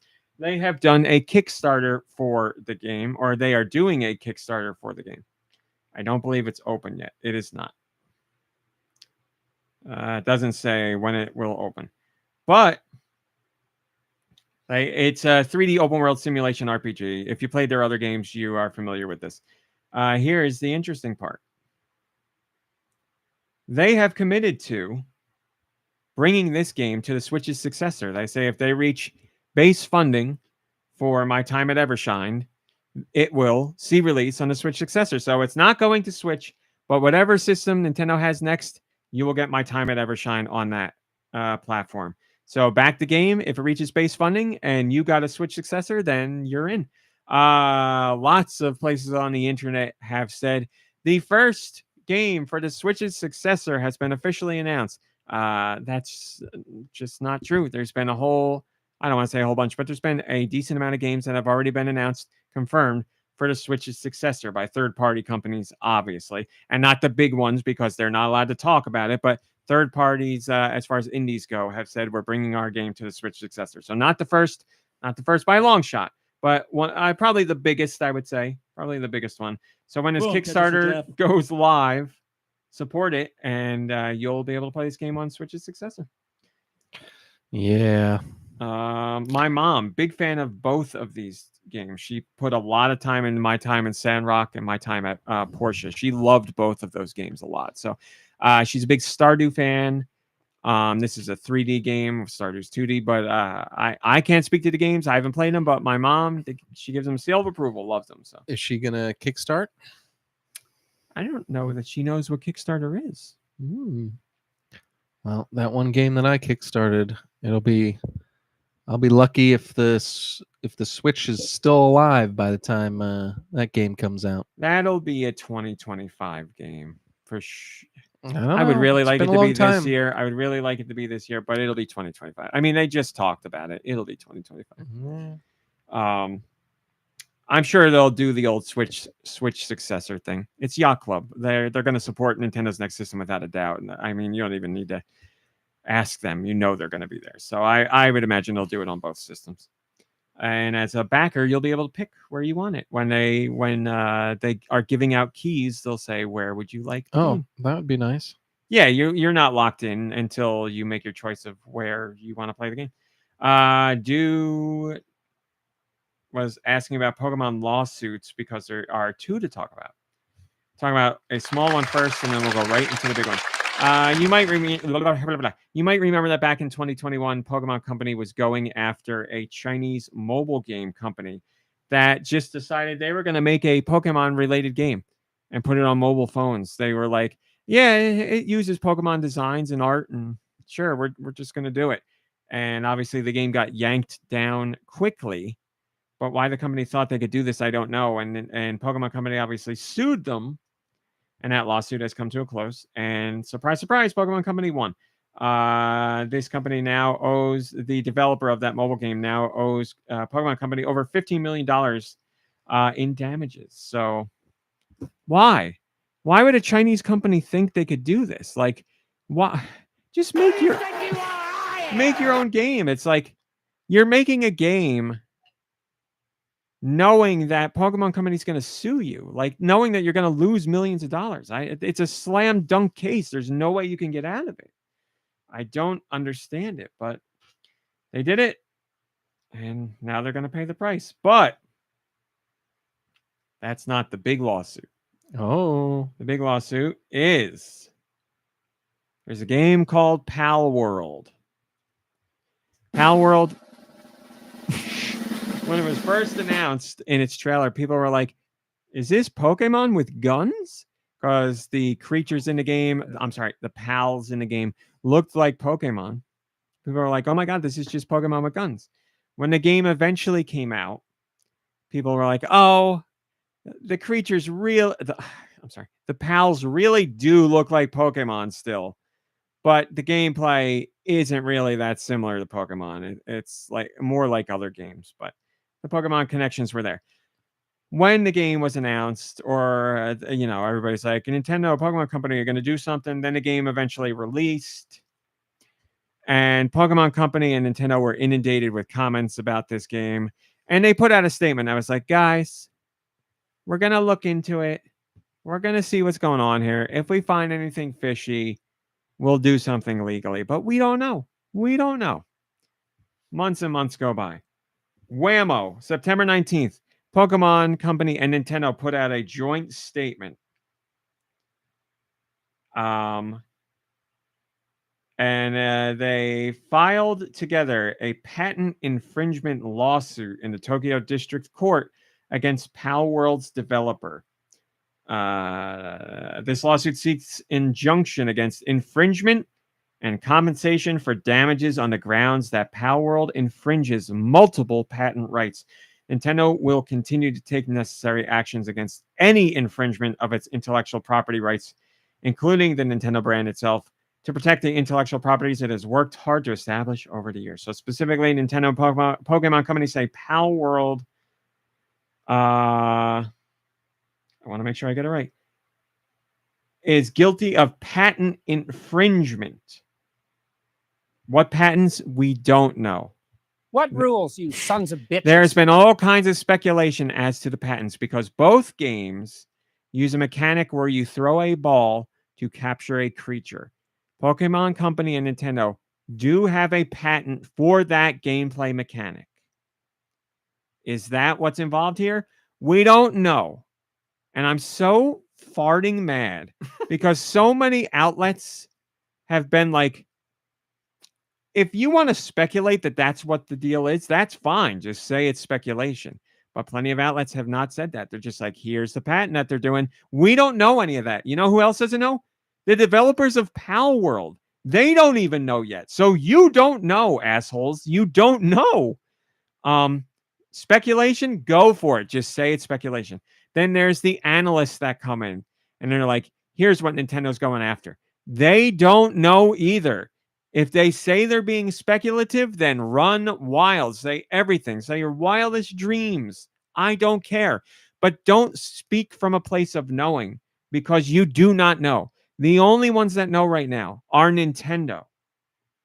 Again, the developers of Palworld do not know. So no one out there knows yet. We will know. We will know at some point, but we don't know right now. Do I have Tubi? We don't know if we have We don't Tubi. know. Bateman didn't know. So again, my issues with the articles and outlets that are speaking from a place of knowing rather than stating it's speculation. And if you're an analyst and you're doing the same thing, shame on you. If you are saying you're speculating or saying like, here's what I think, but I don't know, that's great. I'm all for it. That's why we haven't been posting this stuff, because there's been analysts who are like, this is a slam dunk case for Nintendo. And analysts that are like, I don't know if this case holds water for Nintendo. Yeah, I know why you don't know. Because you don't know the details of the goddamn case. Nobody does. We can all play speculation because we don't know. That's why I haven't posted any of the analyst stuff. Nobody because knows nothing. It's all speculation. I could post any speculation from any analyst, investor, or insider, and it would all be valid because it's all just speculation. One guy says Nintendo's going to win. One guy says Nintendo's screwed. One guy says both. They're all right and they're all wrong because we don't know yet. So just want to make that abundantly clear, which I think I have to an annoying degree right now. But be careful what you're reading out there, because anything that states from a factual standpoint is incorrect. Now, speculative, the patent on throwing Pokeballs to catch creatures. Yes, maybe that's what Nintendo's going for. Here's what I will tell you, I believe, based on my own speculation and having covered Nintendo for 20 years and being a Nintendo fan for 35 plus years. Nintendo is not going to file a lawsuit unless they are almost 100% sure they're going to win it. Their lawyers are ruthless. Their lawyers are extremely aggressive. They are not going to bring about a lawsuit and get involved in a court situation unless they are almost 100% certain they are going to win it. So Nintendo has, I'm guessing, dotted their I's and crossed their T's. They know this is going to be a case they have a very high chance of winning. So that's why it's being filed.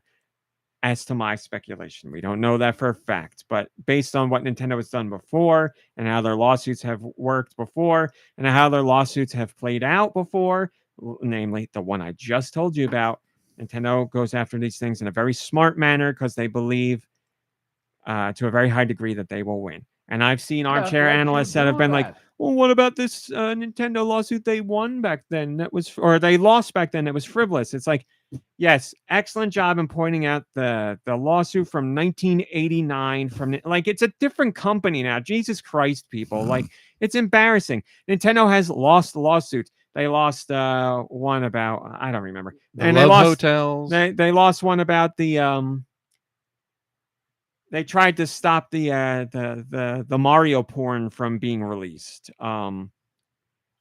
Whatever that company was, and they lost that lawsuit because it's parody, so it's allowed. But that it was hot, ruled hot. Why sexy. that was, a long time ago. So yeah, Nintendo learned from that, and it's been a long time since those. They operate differently now. A real and what long did Nintendo time. do after those came out? The porns, they bought them. And they bought the rights and they locked it up in a vault forever. So okay. Wait, so that drawing of Sonic, no. the animation of Sonic and Mario tearing each other's clothes off? First off, that's real. Oh. Second, the Ron Jeremy thing is what they bought. It was the Ron Jeremy Mario. Super Pornio Brothers. Oh, the ones. Oh, that kind of porn. Real porn, yes. As in cum drops fall like the rain. Yeah. Yahoo. Yes, Nintendo now officially owns the rights to those and has locked it up in their vaults forever. It's like the Disney vault, except Disney opens the vault sometimes. Mario or Nintendo will not open this vault. Poor Ron and Jeremy. It stinks in there. It's like Michael Jackson and Paul McCartney all over again. The thoughts of Do Michaels are his own. I want to distance myself from the comment of poor Ron Jeremy. I'm gonna step away from that one. Well, a guy got a raw deal, man. But anyway, yeah, the Palworld lawsuit. That's great. We never hear that one, and I love that sound. Like, what is that from? Wave Race. Oh, okay. What are you thinking? Also, we're all very excited about seeing what happens. Oh, no, we're not. I'm a dork, so I'm excited. But there are people very interested in seeing what happens with this lawsuit. I'm going to say it now. Get ready for a very long ride. Case in point, that's how all these lawsuits go. Case in point. The one I just told you about with Pokemon Company and that mobile game company was filed in 2021, just ended now. So it's going to be a while, people. So hang tight. But boy, is it going to be a hot topic of discussion. We finally get out from that Microsoft lawsuit for years with Activision, and now we go right into this one. Lucius6 has the most upvoted comment on GoNintendo, and it says, good, I hope they win. F Palworld. I have no dog in this fight. I want the information to be judged accurately and appropriately by the legal system, and whatever outcome happens, be it Nintendo loses or Nintendo wins, that's the way it goes. I obviously like Nintendo, but if Nintendo is judged to have done something wrong, then they should be, or they should lose money. Something bad should happen. So we'll see. I don't know. We need to see the patents. I can make a better decision after that, but I honestly don't know right now. But yes, just because I like Nintendo doesn't mean I think they should win every lawsuit. But let's see what happens. There you go. There was a rumor this week that multiple developers gathered at Nintendo of America's headquarters. We know for a fact that one of the higher ups at Limited Run Games did go to Nintendo of America's headquarters. What was he doing there? We don't know. But multiple inside sources, including sources that are very trustworthy, have said that they've confirmed with other developers that, yes, they did go to Nintendo of America for something. What that is, I don't know. Speculation? Nintendo was probably like, all right, here, come look at the Switch Successor. We got like a prototype. You can, like, they've been making games based on specs for a while now, but Nintendo's like, okay, we got something tangible. You can come check out if you want. So it's my guess. That's what's happened every time in the past before. We don't know. We don't know. That'd What be else is cool. Nintendo going to bring him there for? I don't know. I mean, it could be a million things. It could be a new creator program. It could be, I don't know. We're opening up our IP in a way that we haven't before. I don't know, but the timing aligns very nicely. Trim with the Switch shrubs success. for our shareholders. Yes, that's what it is. Many people have been curious about the teams who do the work on our lawn. So we're giving you guys the inside scoop. Kurbo says, "Welcome to Nintendo America. Please enjoy our new Switch bundles." Maybe that's it. Maybe they brought him in there to look at the new Switch Ooh. bundles. Currybo's got the right idea. Now they're gonna have him look over the paperwork for that Pokemon lawsuit. You guys think we got something here? Could you, Yeah. could you check this over? Yeah. You're gonna read a lot of crazy stuff online. We wanted you guys to see it personally first. That's it. Respawn, the developer on Battlefield, subsidiary of EA, has talked about the new Battlefield. As you might remember, the last Battlefield came out and got pooped on big time.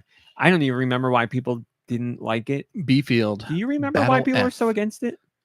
Well, I don't.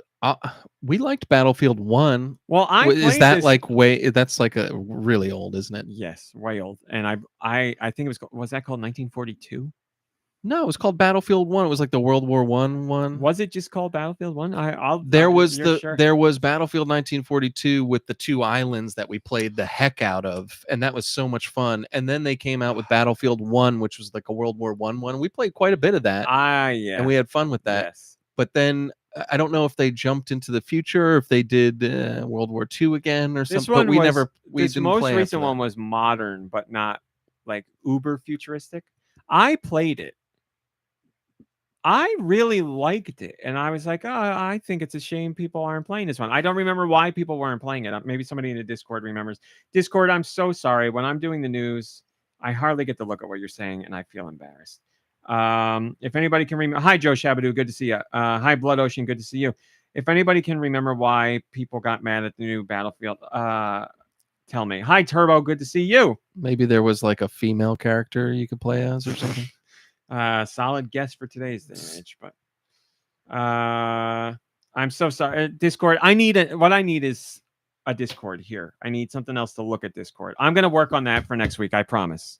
I'm gonna work on something so that I can just see Discord all the time. Because I do, as I say in the post all the time, think you guys make the show better. Your comments are always more interesting. The latest Battlefield was buggy at launch, says Solid Master Link. I'll take that. That sounds good. So anyway, I played it. I enjoyed it. I had fun with it. I really did. I really liked it. The Battlefield formula is fun. But it didn't pan out for them. So whatever. They're working on the new one. And IGN boldly, stupidly, just for shovels and giggles, I don't know. They were like, "Hey, Mr. Zampella, head guy over there at Respawn, are you going to do this new Battlefield for the Switch's successor?" That's a good question. I mean, everybody wants to know, sure, but you're not going to get an answer. But I guess they're thinking like maybe we could trip somebody up along the way here. Here's what Mr. Zampella said, quote, "I mean, since Switch 2 isn't announced and it doesn't exist, I can't really comment on that. But I would say absolutely. Nintendo, along with Microsoft and Sony, are great partners for us. They're important to us on our business at EA, at Respawn, and they'd love to see it. We don't have anything to announce, but is there a world, in parentheses, where that can happen? Sure. We love them as partners. They've been great to us. I love the Switch." Most even diplomatic close. answer you could give. I'd say more enthusiastic than I expected, but Yeah, it was pretty enthusiastic. I just think it's funny that they're like, we need Microsoft, Sony, and Nintendo. It's like, yeah, obviously you don't make your own systems. You just make Yeah. a game. Like, obviously you're gonna say that. But and I'm gonna be. It's gonna sound mean, but how much do you need Microsoft now? Because the people aren't really playing it. It's. I don't know, but it's a very nice answer to hear from him. I wasn't expecting any definites because he can't, but his answer was very diplomatic, but also leaned more towards, he went out of his way to be like, Nintendo is important and I like to Switch. So nice things to say. It would be great to see. I'd love to get into a Battlefield again. We played a Battlefield not that long ago. Battlefield 1, we played quite a lot of it. Well, I liked that. That was fun. We had a lot of fun. I really enjoyed it. I vividly remember not that one, but the one we played on my computer back at my parents' house, where when you found out you could be the medic character, and I That was remember all. you crawling up behind people and like throwing med kits at them, or like the needle, and them having no idea you were. It was so I much had fun. so much fun a being a great one. medic. Yeah, and medics are fun. God, it was ridiculous. I And never there's thought- just something about that, like, and it being the Crescent Island where you could like see the other side and like planes flying by. I played that so much. That was fun. Bum bum bum bum bum bum bum bum Yeah. bum bum. yeah, bum, bum. played a crap ton of that and really enjoyed it. Yeah, man, I don't even. That was a long time ago. That was an old computer I was playing that one on.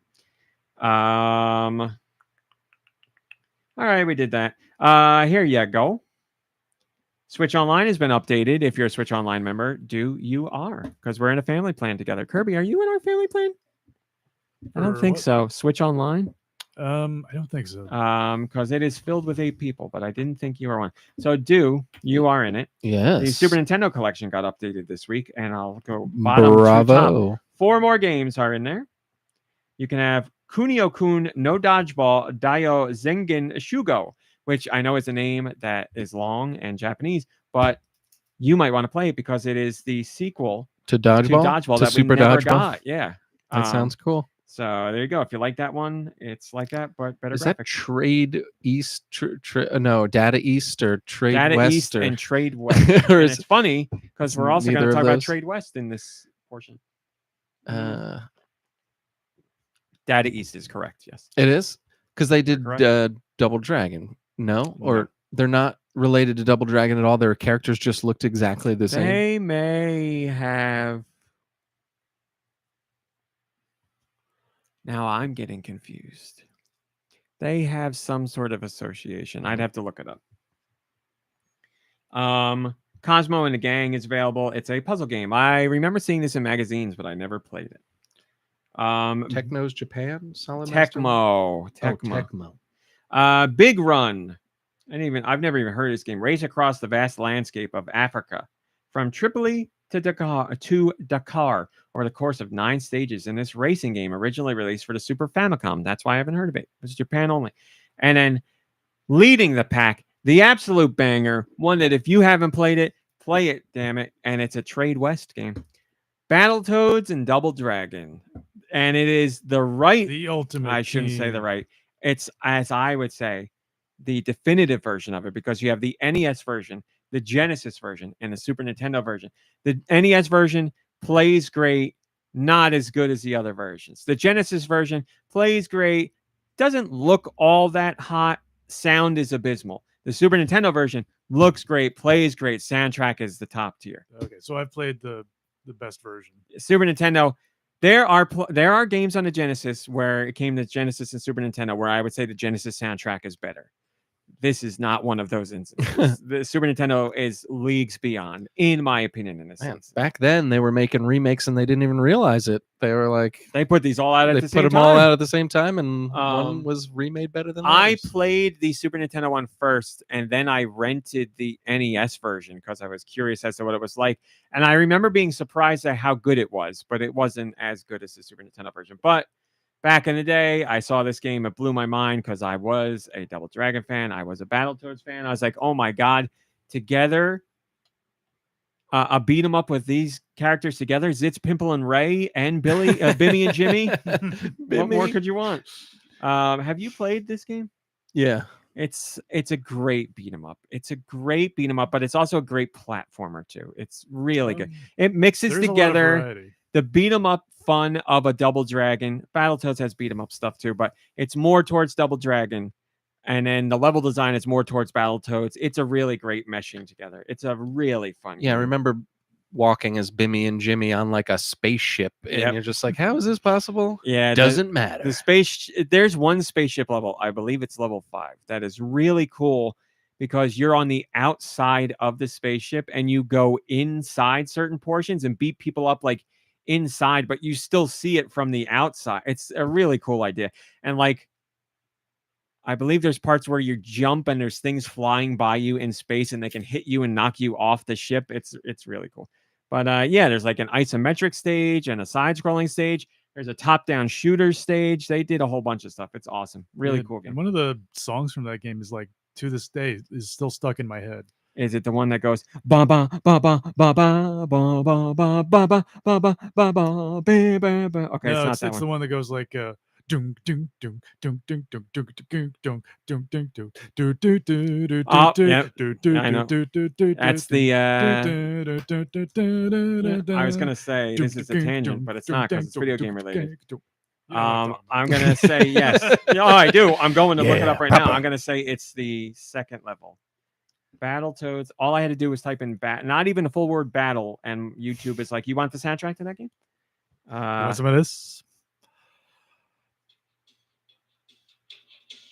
Oh yeah, and that intro song. It parts of it sound a lot like the song "Girls on Film" by Duran Duran. Yes. Right. This whole soundtrack is so good. Do do do do do do.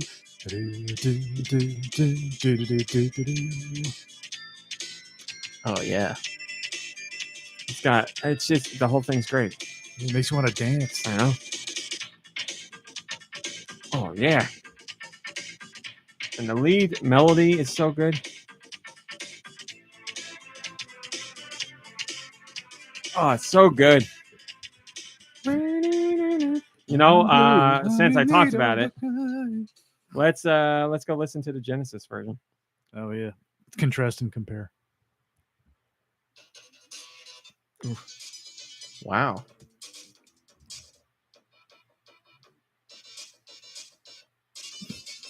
Boy, they got everything here.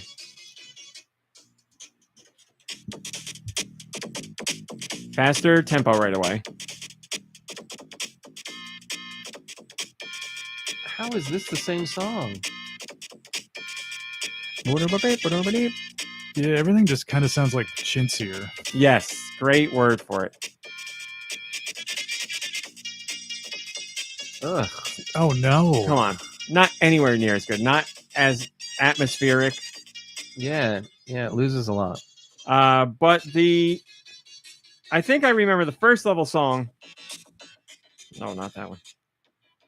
There's something to this one. I like them in both games, but fast forward. It's not bad. I can get down with this version. Oh yeah. Something to it. There's something to it. I still like Super Nintendo better, but Yeah, something to it. But anyway, you got, in my opinion, the definitive version on Switch Online. Go play it. If you like beat 'em ups, if you like dragons, if you like more than one dragon, if you like toads, and if you go play it. if you're one of those people who like want to play a Battletoads game that isn't like freaking impossible, like this is also a good choice. Great point. It is challenging, but not anywhere near Battletoads challenging. Great point. Yeah, it kind of it lets you like ease into it a little more than it definitely cranks it up towards the end, but yeah, not as bad. Yoshi-kun says Battletoads and Double Dragon. Yes, I was obsessed with that game back in the day. Me too, my friend, and still am.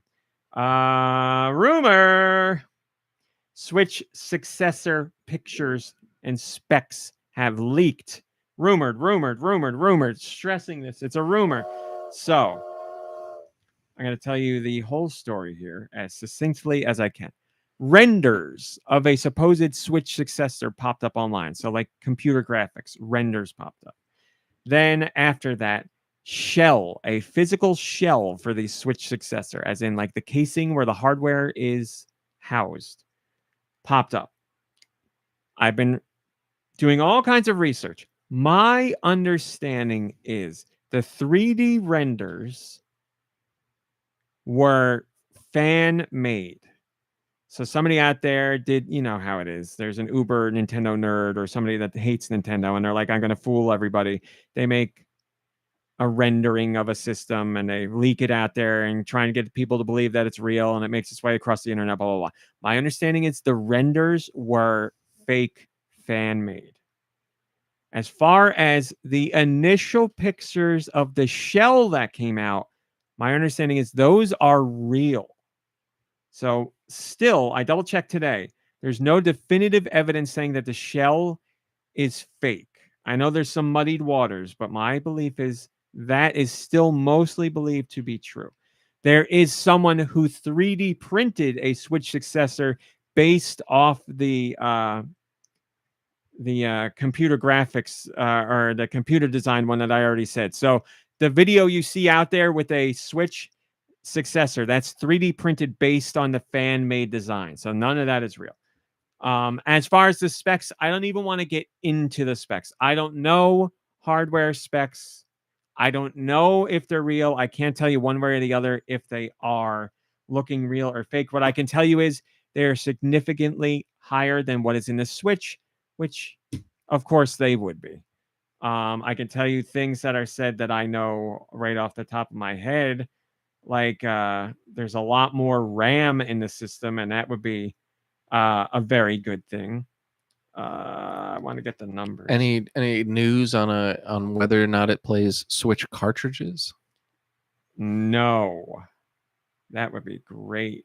We heard that it has a microphone. Not a crazy rumor. We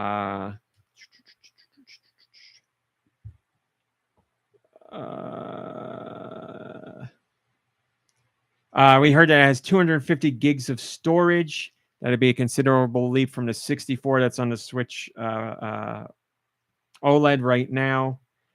So I have 12 gigs of RAM. I don't remember what the Switch now has. I think it's 3, maybe it's 4. So a considerable leap over that. But I don't know. What I can do is we also a very long time ago heard rumors of Switch Joy-Con on the Switch or the Switch successor Joy-Con being magnetic. That is backed up by these pictures. I mean, here's the shell. It looks like a Switch pretty much. It's bigger. It'll be a bigger screen. We have the picture of the magnetic Joy-Con. So there's that. One more time. 3D renders, fake. Prototype shell, more or less believed to be true, doesn't mean it is true. Do what you will with that. That's why I didn't post the renders to begin with. I did my due diligence. My understanding is the renders were fake, so I didn't post them, but I did mention them in the post. I ran with everything else because it's either more leaning towards true or too up in the air. Hailman1704 says, given that there were earlier factory leaks for upcoming Nintendo consoles, I personally don't doubt the legitimacy of these photos. And who would design a blank PCB just for a fake leak? Exciting times are coming. That's the biggest point that makes people believe this, and I agree. I don't know why you would print a... Who the hell would print a blank PCB, just like he says? The board that's in the system. Why would you make a fake blank one? It doesn't make any sense. It doesn't make any sense. So... if there's anything that makes it seem a little more believable than not, there's your evidence. But, you know, all the signs of a reveal somewhere in the very near future are there, and they just keep adding up. So, exciting times.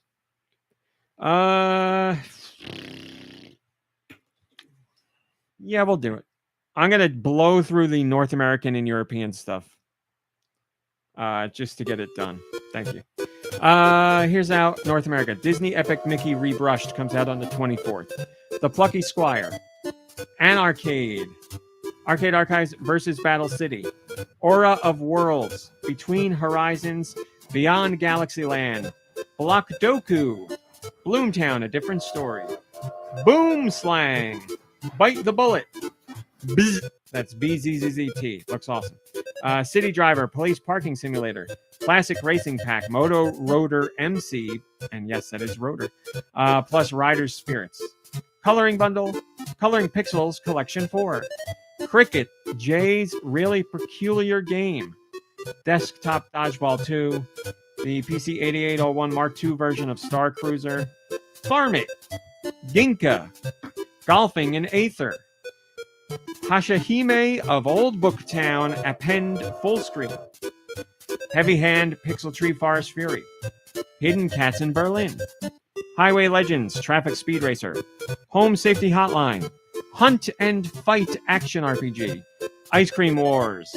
I got isekai'd into a shmup. Japanese rail sim Hakone Town of Natural Beauty and Hot Springs. I'm very happy to report the company that put out that train game reached out to me to do a review. They said they heard I like train games. You're kidding. None of this is a lie. You're kidding. I'm not. I have the review. They code. reached out to you and Yes. said they heard you like train games. Yep. That's a. You've done it. I swear to God, I'll show you the email. I believe you. I'm just saying they didn't hear that about you. That's just their template for the email. There's no way. I have not once ever heard from this company, and they have put out other train games before. You could be right, but I don't know. Well, congratulations, I guess, is in order. Did a tear come to your eye like when you played Nintendo games for the first time? Sorrow. Jump, dodge, die, repeat. Lotto Knot. Lumba Redo. Matchbox Driving Adventures. Moonless Moon. What is this? No case should remain unsolved. Pixel Game Maker Series. Nyan Tech. Robot vs. Monsters. Samurai Katana Rampage Stickman Saga. Season Spree. Sinister Mansion. Sugoi Girls Mighty Mecha. Tamagoneko. Tacoma Back to School Bundle. The Dawning Clocks of Time Remake. The Karate Kid Street Rumble. It's a brand new pixel beat 'em up. Heard it's very good. The Town of Nye. They Came from the Sky too. Ziggy, don't know if it's a comic book character, and Zomb Farm. Man, perfect timing. Wow. I gotta know if Ziggy is about the comic. The Shafe says, I hope Epic Mickey gets a little more attention the second time around. This game was better and more inventive than it got credit for. Well, with the issues fixed and gameplay tightened up, I believe that it could finally have the time to shine as it once deserved. I wonder if she thinks Ziggy's gotten too preachy too. I have the Nicky Hill Sweet European releases as well. What are the next European masterpieces? Let's find out with Nicky's sweet releases. Here are the sweet releases for Europe. September 19th, the year of our Lord, 2024. EA Sports FC 25. Nicky Hill, we speak your name. I should have said that. Absolute Fear. Auni. A Night on the Farm. Between Horizons. There's also a Between Horizons Lacuna bundle. Block Doku. Bite the Bullet. Bzz, City Driver Police Parking Simulator. Coloring Pixels Collection 4. Cricket. Jay's Really Peculiar Game. Wow. Dare to Spread. Army Turn-Based Strategy. Deep Beyond. Desktop Dodgeball 2. Edge of Sanity. Star Cruiser, once again, PC 8801 Mark II version. Get in the car, loser. Heavy Hand, Pixel Tree Forest Fury. Hidden Cats in Berlin. Hunt and Fight Action RPG. I got isekai'd into a shmup. Japanese rail sim, Hakone Town of Natural Beauty and Hot Springs. Is it? I'm sorry to ask about it. Is it shmup or is it spelled wrong here? Oh, yes, they spell it wrong here. Okay, not so shmup, it's shmup. supposed to be shmup. I will fire Nintendo Jim. Because I only like words that make sense, and Shmup, yes. shmup makes sense to me, not shump. Okay. Key Locker, Lottle Knot, Loopy Tennis, Lumba Redo, Mech Wars, Mo Waifu H Genius, Moonless Moon, Nimbus Fall, No Case Should Remain Unsolved, Pixel Game Maker Series, Nyan Tech, Real Cake Maker, Samurai Kento, Sinister Mansion, Spot the Difference Food and Drink, Supermarket 3D Tycoon Business Simulator, Supermarket Manager Empire 2024, Synth Arc, Tamagoneko, The Last Shot, The Plucky Squire, The Town of Nye, They Came from the Sky 2, Toho, Genso, Wanderer, Foresight, Warzone Chronicles 2, Warfare Shooter Zombie, Popo Jijo. Wukong's Child, Monkey King Myth, 0 Hour Killzone, Ziggy, Zombie Attack Zombie Survival Shooter, and a demo for Romancing Saga 2, the remake of that game. Sticer says, I always say no one releases like Nicky. Clearly, I did not. You are right. Nobody releases like Nicky. Truer words have never been If you spoken. released like Nicky, you'd still be releasing, It's true. I think we'd still be hearing. and it'd be sweet. Oh, thank you for the Ziggy in there, Kurt Dog. That is not the Ziggy I know. The Ziggy I know is very cute, very big-nosed, very Preachy. beady-eyed. Very preachy. Wait, does he wear pants? I remember a hope blue not. shirt. Is that correct? Yeah, right. I don't know. Well, when I think of him, let's just say there's definitely no. He's pants. not wearing pants when I think of him, and I think of him. Yeah. Kirby, what have you been playing? I've been talking too much. What do you want to talk about? I played a little more Mario Kart 8. That's about it. Sorry. Excellent. All right, I'm not a gamer anymore. It's official. What have you been playing? Well, do you have Nintendo Online? Have you been playing at least the new, like the DLC levels of Mario Kart? Hi, Steve Irwin. I do not have online. Oh. I think that's the problem. So there's truly nothing to talk about then. Who's your racer? Racist, they call them. Who's your racer? There you go. No pants on Yeah, I TV. think the Thank you, last time I Silver. was here, I was talking about playing as Toad. Choose your racist. Toad's my main, I love Toad. He's the best. That's all I've heard. and I always and I always have him drive the clown car Oh, very Seems about nice. right. Very Seems about nice. right. Very with, twisted with metal. monster truck wheels. Yeah, Of course. the orange ones because they match the color scheme. Well, very nice. Anyway, Do? Do you think you're going to play Echoes of Wisdom? yeah, I'm really embarrassed. I did not know anything about this Oh new my Zelda God. game. It's the first Zelda game where she's the protagonist. You play as Zelda. Oh wait, couldn't you do that on one of the CDI games? Are we not Yes, counting that? Yes. I'm sorry. I should have said canon Zelda. Yes, Okay. you can play as Zelda. Yes. You play as Zelda, and well, I won't say anything because I don't want to get into spoilers. But yeah, you should watch the debut trailer after the podcast. But yep, comes out. That's a great way to find out about a new Zelda. Hey, there's a new Zelda and it comes out next week. So, Yeah, right. This Usually week? I'm waiting years. I guess yes, next week. yeah. not this time. Well, as for me, I played Animal Crossing New Horizons. Got screwed over in the stock market this week. Oh. Unbelievable. So here's the thing: you buy these turnips right on Sunday when Daisy May comes to town. It's like a stock market. I bought them for 90 bells. If you don't know, that's pretty affordable. All week, 6 days now. Mm-hmm. I had to sell today because you can't sell on Sundays, and your turnips turn to crap. Yeah. So I had to sell today 40 bells a turnip. I mean, I've been my pants pulled down over the price, basically. But so I was a little upset about that. Really doesn't matter. I've got 23 million bells in the old Whoa. bank. Yeah. But still. Don't let Nook hear that. Yeah. Well, Sorry, Tom. I can't.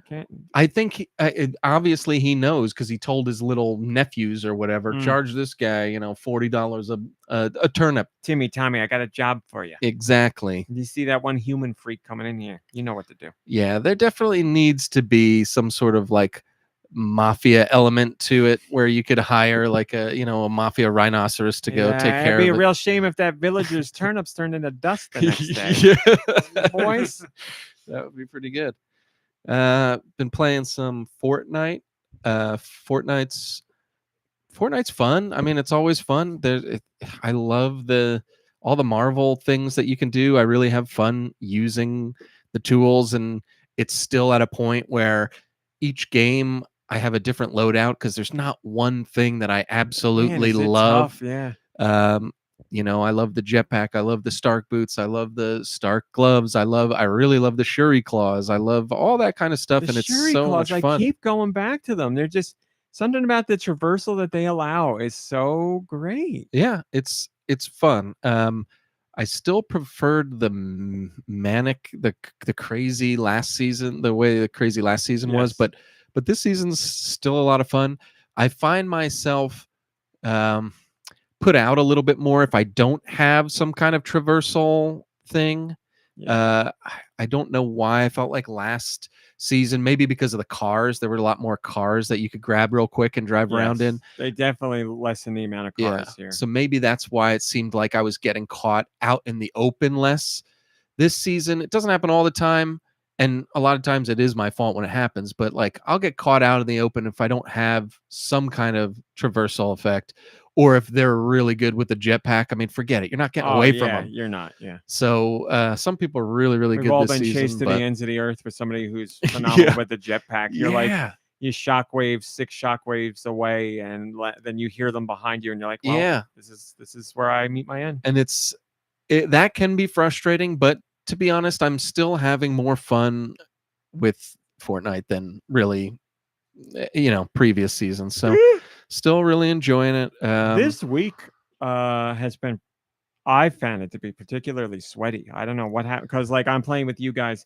and I'm playing with family, and I've experienced the same kind of games between both. I'm like, we're getting matched up against some really tough customers. I wonder what it is. Maybe the new update, because the new update released a lot of Iron Man stuff, and maybe people are excited to try that stuff. Either that, or we're just getting higher in level. I mean, that wouldn't really have anything to do with you, because you're still a level 80 something, but I'm pretty high in a level like 150, and like I get put up against some real tough players. I just think something happened with the matchmaking this week. They're rejiggering something behind the scenes, I think, because I've noticed it. I mean, like you, I'm still having fun, but boy, are we fighting some tough teams. Yeah, and I just, how every once in a while after a game, the survey question will come up and you ask you something. I just got one this morning actually, that said, how did you feel the players that you played against were, as far as your skill compared to your skill? And then it was, how did you feel their aim was compared to your aim? And I was like, interesting questions. Yeah. I know they're messing around with auto aim, like on console. They're messing with how that works because of the gap between controller users and mouse and keyboard users. Like they're looking to make the gap not as wide, because you get a good computer player and you really don't stand a chance. Yeah, they're legit. It's really impressive. But yeah, so Fortnite has been fun. Still playing a bunch of that. I got high enough. I got a high enough level in Fortnite where I was able to obtain all the V-Bucks that you get for having the battle pass, even after the 100. So I'm sitting pretty. There's nothing I really need to do for the rest of the season except enjoy myself. I got I got like 1250 V-Bucks, so I got a good amount. You're still living. You're not too concerned about the free V-Buck thing. Like you don't. I grab them, but every few days I'll be like, oh, I should go cash in my stars. But you need to get to like a level 139 or 140 to get all of them. Yeah. And like, I can't see you a week before the end of the season at 130 being like, I gotta grind. No. Like that's not you at all. If I get there, I get there. I know I'll break 100. I'll probably get there, but I have never done that, and I wouldn't unless there was something I like really, really, really, really wanted. So right, and that has happened, but I haven't had to grind for it. So yeah, for me, it's just like it's that lube syndrome where it's like at no additional cost, gotta grab it if it's there. Like I need to get those V-Bucks if I can. Drake is 131. Oh, very nice. You've probably killed me many a time. They brought back there, the Stark rifle too. Yeah, the Stark rifle. The Stark rifle. I know it doesn't have a scope and you can't mod it, but I really liked that gun a lot. Yeah, I like all that stuff. It's fun. Like every season that they have, they do something that makes you feel like almost in a way that you want. And I know that they have Marvel games and they have like Attack on Titan games and stuff, but the way they did, for instance, the Attack on Titan ODM gear and how you felt when you were using it and how you feel when you're using the Iron Man boots, all that stuff feels so much fun. Yeah, and they do it better than games that are specifically built for those franchises. It feels like that. And I mean, I just really love it. It's getting to the point. It's gotten, now that I've let my guard down a little bit, we've been playing Fortnite for quite a while. I want to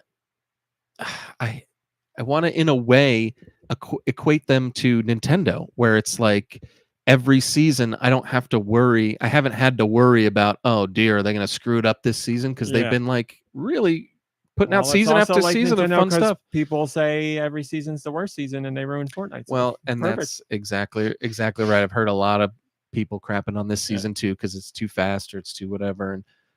But I think it helps if you don't have to win. and I don't have to win. Yeah. Thank goodness I don't have winning to is win. fun and winning is nice, but Yeah. I'm there to play the game, and if I win, it's a great bonus. I'm Yeah. not like it doesn't ruin my day if I don't win. Yeah, and that's the point. You want to have fun playing a Yeah. game, and you have to learn how to have fun in Fortnite We always- when not winning. We always have heartbreakers, like they're ones that really sting to not win. But yeah, overall, we're just there to play. It's fun in general to play.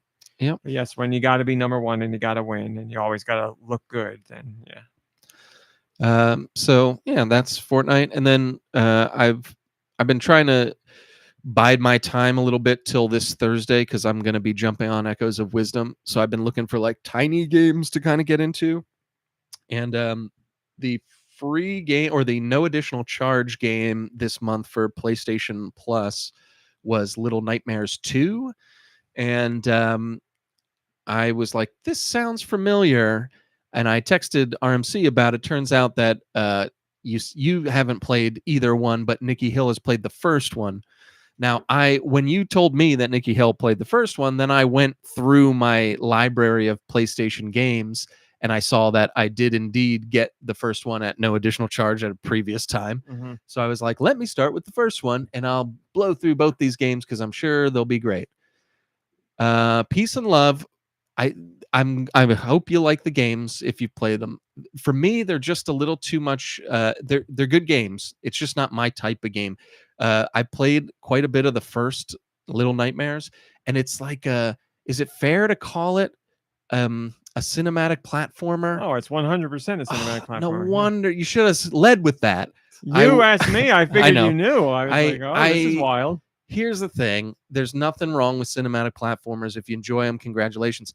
I've had a devil of a time enjoying that genre of games, and there are some that I enjoy, and I just talked about Planet of Lana not too long ago, and obviously there's Limbo and Inside, and Somerville I was lukewarm on, and there's that one where you play as the moth that I kind of liked. Cocoon was pretty good. That's not a cinematic that's not platform. okay. Well, then no wonder I liked it.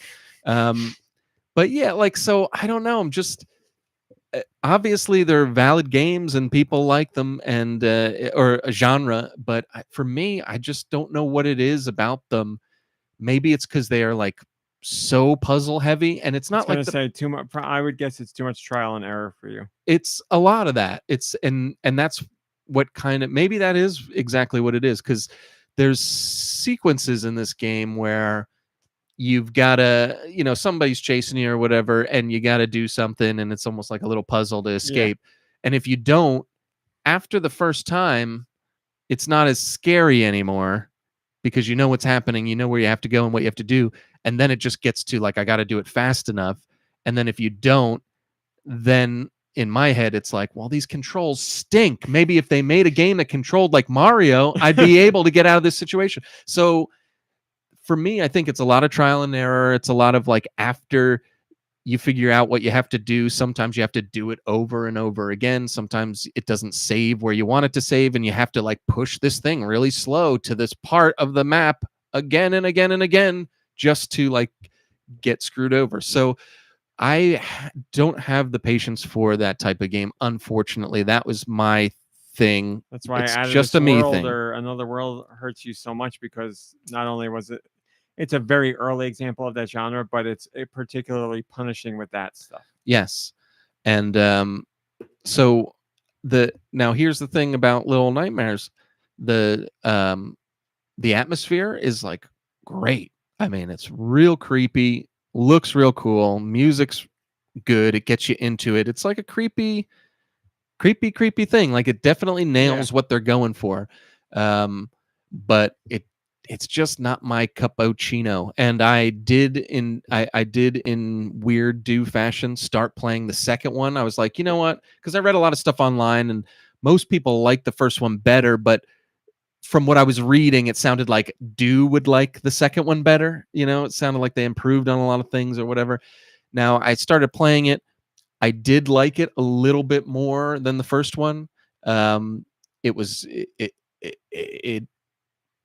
but I just don't know if I'm going to keep going, because then I started having like this existential crisis where it was like, well, why would you play the second one if you don't like the first one. We all know, And the it's- the number 2 is your favorite one. And that's exactly what I wasn't thinking of, but I might now go back. I've got like 4 days till Zelda comes Yeah. out, so it's like I might go back and play the second one. But I guess, and I know what your answer is going to be, and it's an illogical question, but is it like wrong to like not give the first one a full shake and just be like, I'm going to play the second one, screw it? Like, I mean, that's there's not a bad it's thing, not right? wrong. No, I mean, like, to me personally, I'm horrified, but I would not play like that. It's not wrong. Like, it's 100% not wrong. Well, You do I'm not- whatever you want to do. See, I'm not playing here, and here's where you're going to disagree with me again.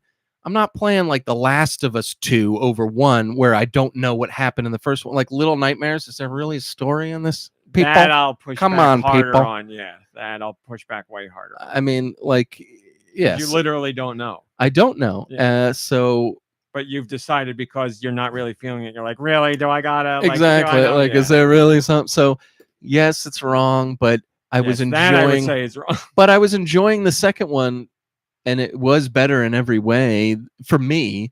And I don't know. I honestly don't know. Zelda's gonna come out, and you're gonna forget about both of them. This one, Well, of course, this will be like a footnote. of course. I'm just, like I said, I'm just trying to kill time here, people. Go back to Vampire Survivors. There's all kinds of DLC that you can get that's free, and a whole bunch of new characters, and That's actually not a bad idea. perfect time killer. It's a slippery slope, but I could definitely cut that one off on Thursday. Yeah, So it's a good idea. Plus, I just think, and I'm not saying that I'm going to stop trying them. Obviously, I'm gonna, not obviously, nothing's obvious with me, but like I do want to keep trying cinematic platformers when they come up, because like I said, there's a handful that I have enjoyed, but it's a rough genre for me, man. And the fact that it's one of your favorites makes me think, like, it doesn't make me think anything, but it's like, I just like, what is it like? Because I know you love gameplay so much,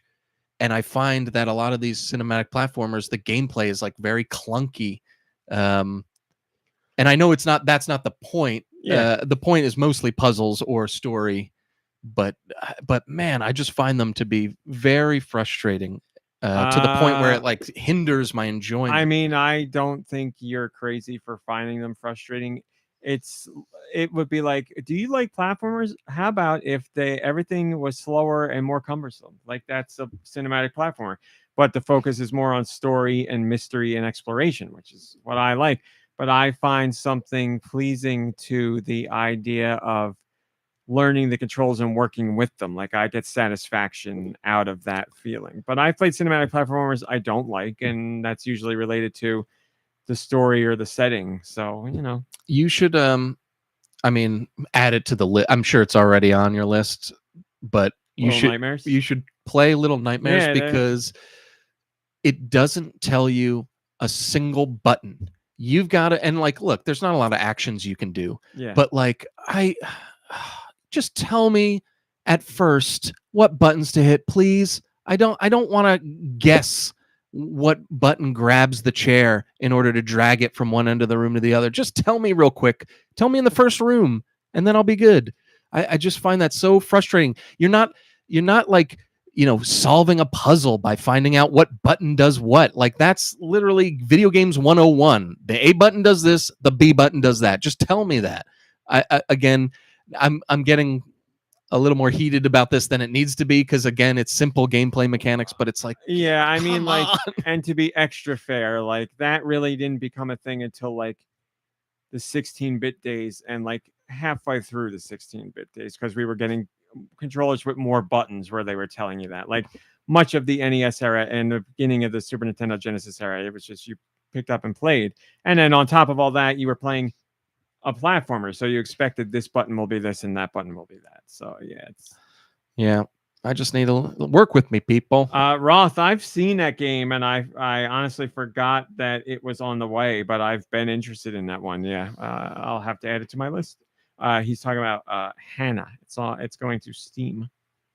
Oh, yeah. So that's what I played this week. I was looking at the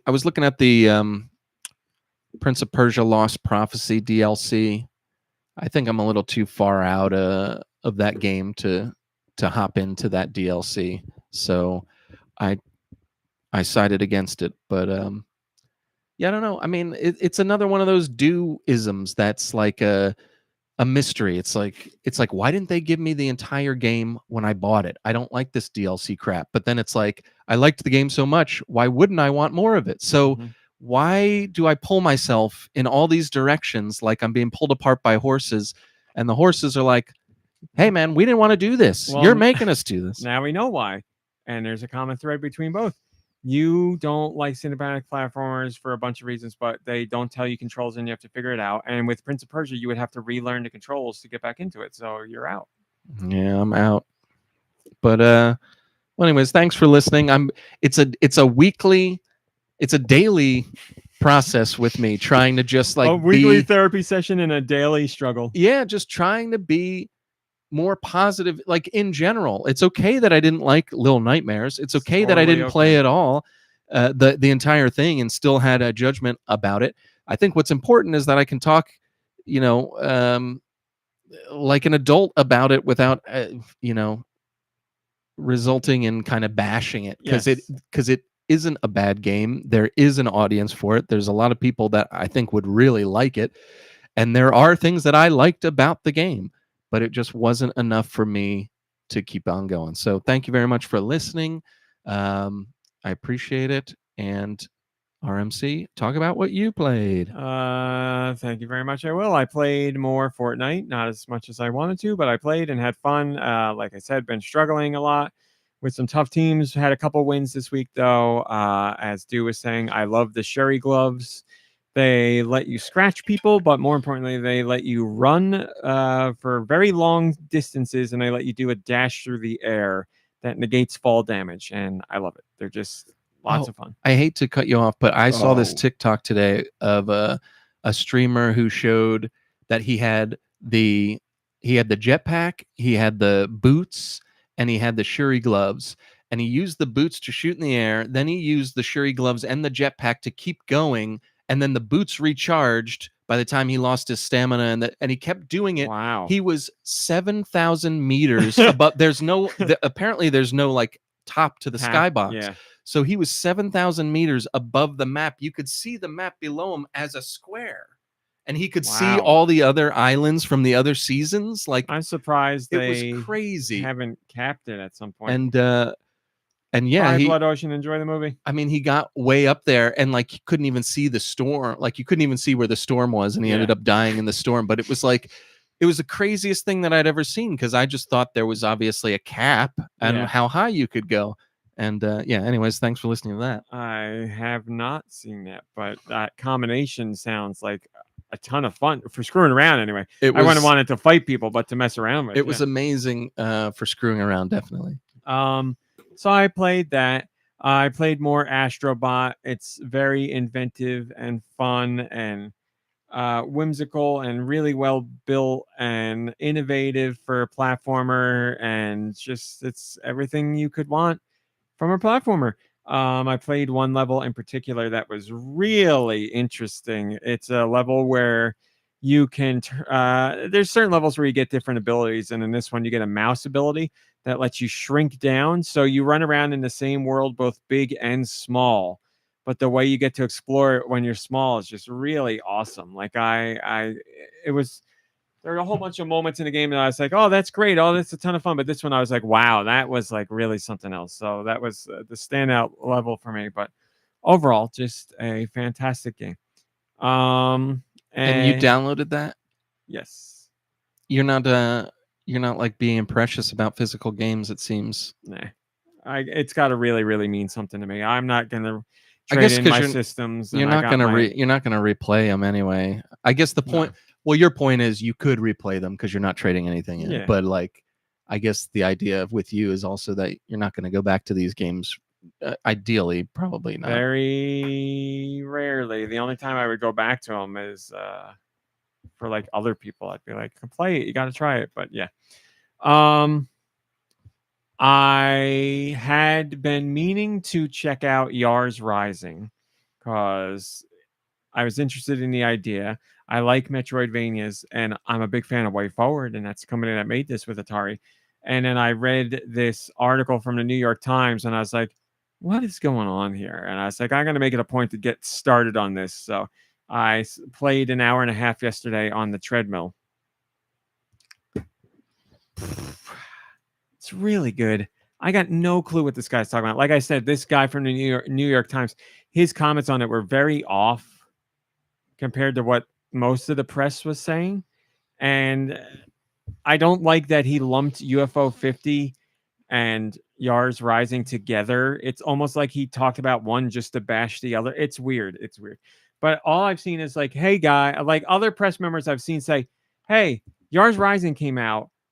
What Like, I know nobody's really paying attention, and I know there's a lot of big games in discussion going on right now, but they're like, please don't ignore this game. Like, this is a really cool reinvention of a franchise. Give it a try. So it is a Metroidvania.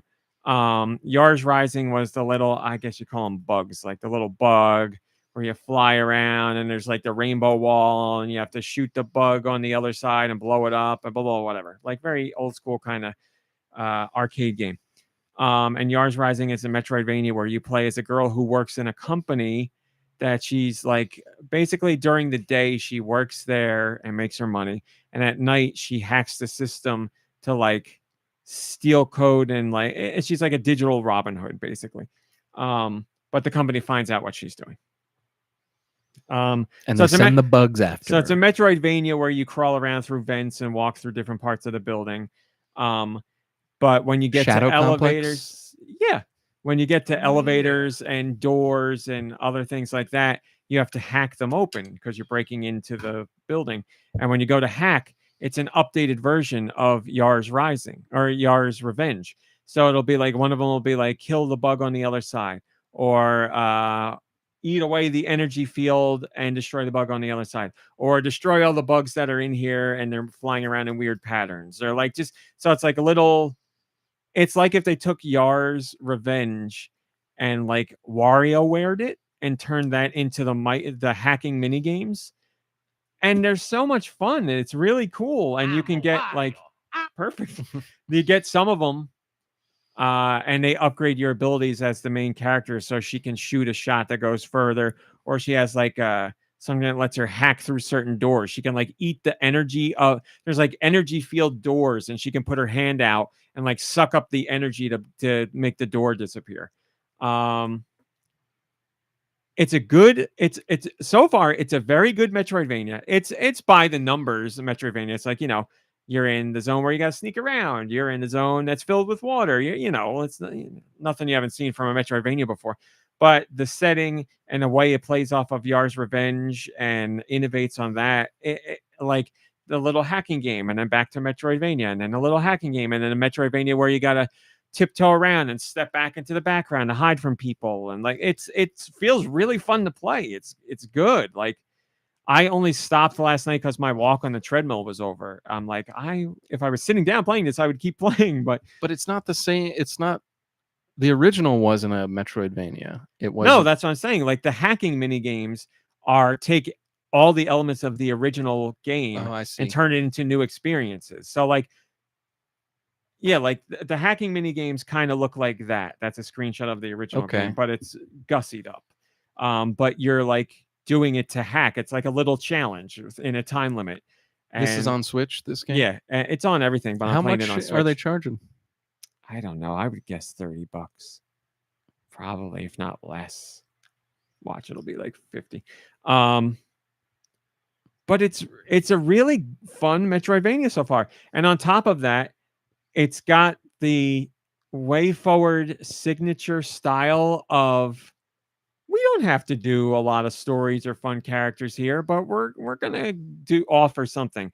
It's always akin to like a Saturday morning. You know what it's like? It's like a Hi-Fi Rush, that kind of story and characters where it's like, you don't even really need this, but I do enjoy that it's here. And I don't know who all the voice actors, again, all Way Forward's games, much like Hi-Fi Rush, it has that style of voice acting, which I know you didn't like at first, but it grew on you, or at least you understood it. Mm-hmm. That's what you're getting from this game. And for me, it works really well. It makes it playful and fun. And you know what I really like? the main character, WayForward knows that there's certain tropes and gameplay hooks to Metroidvanias that you should probably have because they're fun. But if you think of them in normal terms, they wouldn't make any sense. And the main character here oftentimes will address things that she's doing to like make a joke, because you're like, oh yeah, why does that happen in Metroidvanias? So like you have the ability in certain parts of levels to step into the background to hide so guards passing by don't see you. So like I did it a whole bunch of times, and then one random time when I did it, the girl steps into the background and the guard walks by and she goes, "Don't look to your side." And I was like, that's funny. All I have to do is look over and you're right there. And she doesn't say it every time. She said it once so far. And I was like, I like that. And there's little moments of that where that happens. Like, yeah, except I like it. Yeah. So like there's a lot of air vents you're crawling around in this. And like at one time in one portion of the level, she's like, this office is really well circulated. They keep the air going in here. So just little stuff that you know it's there because it's fun to do, but it doesn't make sense for a building. But so I appreciate that. Here's the least surprising factor of a WayForward game. The soundtrack is a banger. The soundtrack's so good. It's like hyper pop and 70s disco and trance and anthems, and all the songs change depending on the parts of the building that you're in. Great. It's a great sound. WayForward's games always have good soundtracks. I don't know how they continuously put out games that have great soundtracks, because they've even switched composers between games, but they know the people to work with because their soundtracks are so good. And they have a really cool thing that you can enhance your character's abilities, but only you'll get like little chips, but the chips are like 4 squares or a line of 3 squares or one little square. And they have to fit into a silhouette, like a tangram. So that means you can only use certain combinations of them at once because you only have so much space to cram them into. So you can have one that makes you shoot further or makes you do more damage or lose less health or whatever, and you pick whatever ones you want. I think that's a really cool idea. Not that we haven't seen that in some games before, but not as often as I would like. But they even have one that's a little chip that you can put in so that when you hear a new song or whenever you enter an area, it tells you the name of the song, the name of the person that's singing it, and the name of the band, if there is a band, like all the real information, so you can go look it up. And I'm like, that's a really cool thing to do. Very Kojima. Yeah, right. So soundtrack, you can listen to the soundtrack for free on YouTube. They did an official upload. If you're never going to play this game, but you're looking for music, you get almost 2 hours of music. It's a killer soundtrack. I love it. And WayForward always does something that I feel a lot of other companies never do, and I don't know why. They are not afraid to make soundtracks that have lyrics in almost every song, and they're really good. And you don't really ever play a Metroidvania where there's lyrics in the songs. You might get like people chanting or singing, and that's great. But these are like regular songs, and they always fit really well with what's going on. It's clear the lyrics are written for what you're doing, but their songs are good, and it's a little something that gives me goosebumps because you very rarely see it. WayForward does it a good deal, and it's always really good. So, Yars Rising, I was interested before because I knew about Yars Revenge, and I've played it. And I love WayForward, but on my grand scheme of I'm excited for this game, pretty low, but a little intrigued. Now I want to spread the word on it because it is very fun. I'm only an hour and a half in. It could fall apart, but I really liked it. Did one big boss fight so far, and it was very inventive, as WayForward does with their boss fights.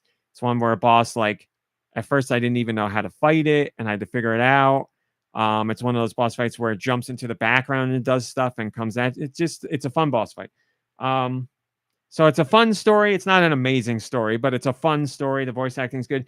It also has, you know how some visual novels let you hit a button to auto advance text so you don't have to do anything? It has that for this game, but for the voice acting. So it's just, you hit the button, and when somebody's done reading their line, the next person talks. So it's like a real conversation. I'm like, why don't we see this more often? This is great. So I hit the button and I sit back and watch the thing, and that's it. It's awesome. Cool. But you can still advance the text by a button if you'd like.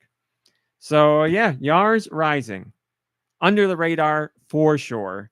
To be expected with the franchise. It's not like everybody's like, I love Yar's Revenge. It has its fans. It's not a bad game, but it's like Pac-Man, Galaga, stuff like that.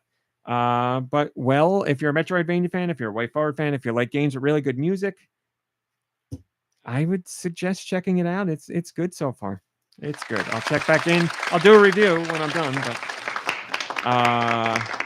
and then the Piece de Resistance.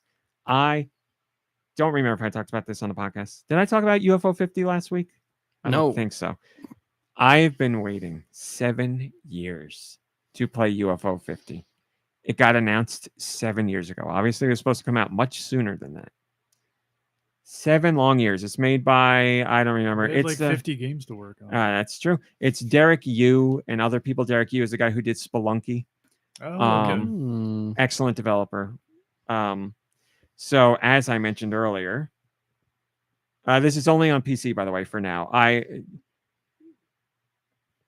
am positive it's going to go to other systems. Mark my word. I'd be shocked if it didn't. It's going to go other places. But anyway, it was announced 7 years ago. And as I said earlier in the podcast, they took the idea of Action 52. If you don't know, Action 52 was a cartridge that was released for the NES. It was unlicensed. It had 52 games in it. Almost all of them were garbage. If you're going to know one of them... Most of them were space shooters. If you're going to know one game from that collection, it would be Cheetah Men 2. Cheetah Men. The Angry Video Game Nerd did it. That's how I know about it. Yeah. I've played Cheetah Men. It's a bad game, but it's the only one in that collection that you will play because it's so bad it's kind of good. I don't know, but that's the one everybody knows about. Well, yeah, the games are all I mean, maybe not all of them. Some of them are like literally like broken, including Cheetah Men. Some won't start. Cheetah Men, I think, like after the second level, you can't. That's what the boss. Yeah. So you can't beat the boss, or the boss dies, and then the game never advances. It's kind of like the precursor to all those like knockoff like mini systems they sell with 800 games on it. They were ahead of the curve. Yeah, yeah. That's why it was unlicensed. So the idea of UFO 50 is let's do Action 52, but if all the games were good. So it's a collection of 50 games. All the games are brand new, and it's made for a system that never existed, but obviously it's supposed to be the NES. It's called like the LX or something. It doesn't. LV would probably make more sense with that.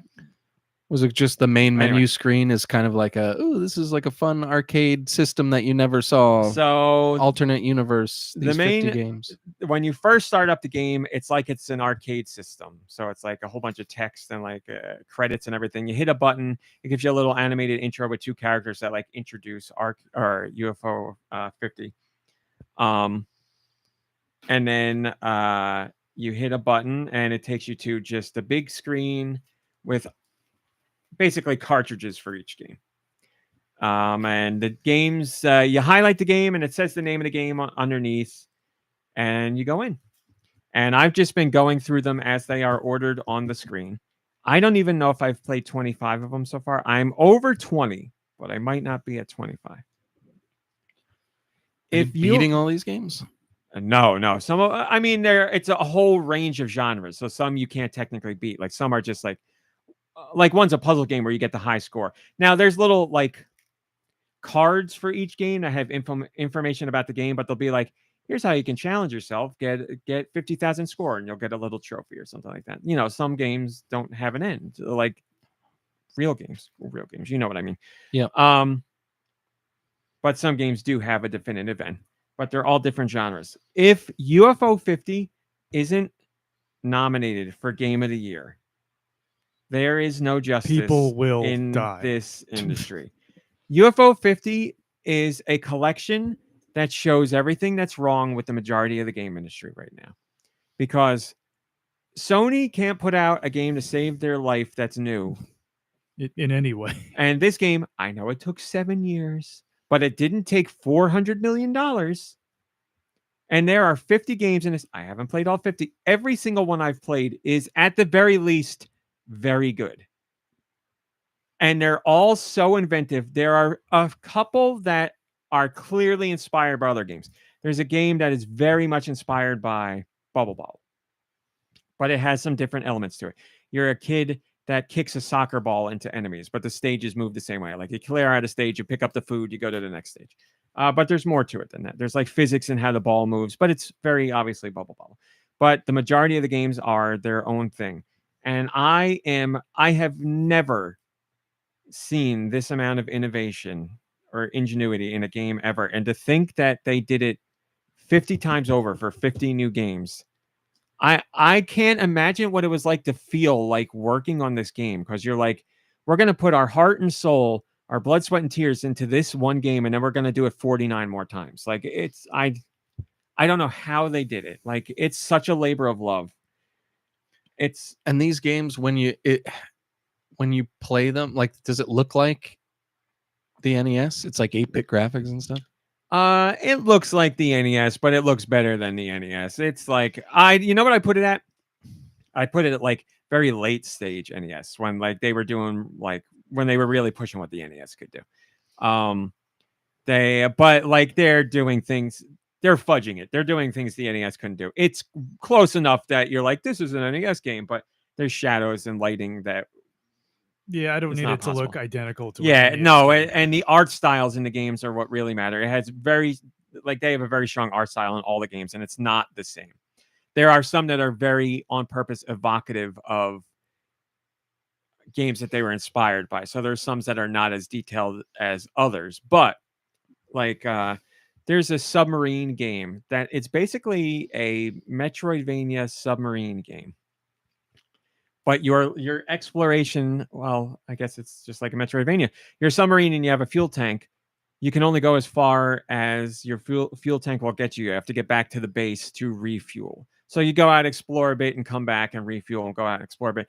But when you're exploring, you find other fuel tanks that you take back to your base, and they get installed, and now you have more gas. And you have torpedoes, but they're kind of crappy, and you can get a level up to the torpedoes to make them stronger or to make them shoot faster. So you slowly explore this underwater world, and there's like enemies to fight and a shark that comes up every once in a while that is very difficult, and caverns to explore, and whole new, like there's like deeper layers of the ocean to go down into, but you can't really explore until you get the gas tanks for them. Like that game I've poured so much time into, and it's just one game. And I'm like, I got all these other games to try out, and I haven't even tried them yet. But it's not, I want to, but I don't want to, because I'm having so much fun with this one game. That's just one shining example of the good games. There are so many good games. There are a couple that are not bad at all, but they are in genres that I don't have interest in, and I need more time to really try and get into them. So there's ones that are like turn-based strategy games. There's one in particular where I'm like, this is a lot that I have to learn. I don't particularly have an interest in this genre. I will dedicate more time to this later. But I like, it is such, it's the remedy for what's wrong with the game industry right now, minus Nintendo and other developers, Yacht Club, Way Forward. I'm not lumping everybody in, but I like the big guys like EA and Sony and Microsoft and Ubisoft. They should play this and be embarrassed. They should be disgusted with themselves. There should be an epiphany. It should be like, oh my God, like we've lost sight of what it means to be a game developer. Like they really should be disgusted, because I'm disgusted for them playing this. Like they are being embarrassed by this company that put together 50 games, and they're amazing with limited technology, and you don't want to stop playing them. Like it's flat. Like all I could think about is how much fun it would be to play with you guys, because there are games that you're going to hate, but it doesn't matter, because you're like, play it for 5 seconds, out and go find another one. It doesn't matter. There's going to be games that you love where you're like, I could spend all day playing this one game. Like it's so impressive to me, and seeing it and finally playing it after 7 years. Like I said, they spent 9 years making it. You can see why it took such a long time, because they were not willing to settle for one game that was just kind of okay. They had, I don't know if they came up with all 50 ideas at once or other things came to them at the time, but it is so impressive. Roth put in the Discord the Steam link. The Metacritic score is a 91 on this game. So if you don't believe me, you can believe that. Joe Shabadoo is saying it sounds really interesting. He's saying that Yeah, the games are a sort of graphical progression. It's- so that if you move through them chronologically, it's almost like you're playing this fictional NES's library from see, I'm only throughout the halfway ages. through, so I don't know where it's going to go. But I can like the submarine game I'm talking about. I'd liken it to like DuckTales or Chippendale, where like you looked at that and you're like, for the time, you're like, oh, that looks really good. Like Yeah. the submarine game, like it's got really nice character designs. The way the water's done looks really nice. I'm like, yeah, this looks nice. So I got roughly 20 more games ahead of me. So yes, but like the very first game you look at, it doesn't look bad, but it's very obviously inspired by the look of earlier NES games, where the very first game is one that I put a ton of time into, and I'm not saying this. I'm just stating it factually. I don't mean anything bad by it at all. I don't think it's a game that you would like. I think you'd play it and be like, this isn't for me. It's very much for me. It's just that kind of wonky that I like. Yeah. But there are other games where I'm like, oh, there's so many games that I played that I was like, Dude's gonna love this, or Nicky's gonna love this. Like there's just because there's so many different genres. There's one you played Roger Rabbit on the NES. Yeah. And you played Dick Tracy. Yeah. You remember the driving in those games? There's a whole game that makes the driving a game in and of itself. And it drives in that kind of style. And the game is about it's like Crazy Taxi. You're making deliveries and you have to do it in a certain amount of time and you're driving all around the city. And it's so much fun. Like Roger Rabbit, the parts outside of the car sucked, but the parts in the car were fun. And that's what this game is. And like each day starts with a different news report, and the news report tells you what's going to be weird that day. So it's like there's a giant tornado. So while you're driving around, that's happening. Or huge rain pouring down. And that means there's puddles on the ground that you can spin out in, and rain with wind that like pushes you in directions. And they do such cool stuff. Like the main day you start your job, it's just nothing's wrong. You're out driving, making deliveries. And then the day where there's torrential downpours, they take the music out completely. And it's just like, and like some really cool graphical effects. And I'm like, the atmosphere they built with this is really awesome. It was such a cool game. And that keeps happening over and over and over and over again. Because every time I play a game, I'm like, I really want to see what's next. And then I put 2 hours into one of these games, or at least 30 minutes into one of these games. One I have beaten and the one I beat, I wrote the GN expansion pack features on Fridays. It was the focus of my latest GN expansion pack feature. It's called Mooncat. I don't know why it's called Mooncat at all. I got no idea. I don't know what the character is you play as. I don't know what's going on. It was so hard for me to write about it. It's like if you thought about every element of a platformer in a completely different way. It's like this system that UFO 50 has games for takes place in an alternate universe. It's like this game is a platformer, and there's a universe out there where every platformer plays like this, and it makes sense. When I started the game, I was like, what's wrong? My controller's broken. Like, and every game only uses 2 buttons in the D-pad. That's it. So I'm like, I reset the game and it happened again. And I was like, what's going on here? And I'm fumbling with the controls and I'm like, all right. And then I'm like playing a little more and I was like, okay, all right. It's doing things different on purpose. And like, I'm figuring out what's going on. And as I went on, I was like, this is such an experience and so like eye-opening to what we think platformers are and how they should be versus what they could be and what they could do. I played it through to the end. I could not stop playing that game. And I know there's more secrets in it that I want to go back to. And I went right back in to find them. And I was like, I got to at least try the other games first. I can't keep doing this. But my God, is this one game, Mooncat.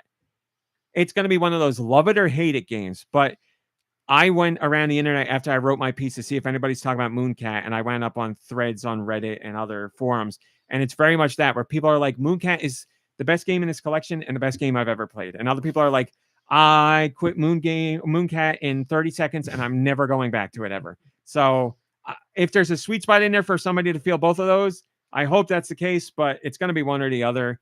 And like, if you try and look at the controls, every game has a option screen you can look at for controls, and most of them are like A is jump and B is shoot or whatever.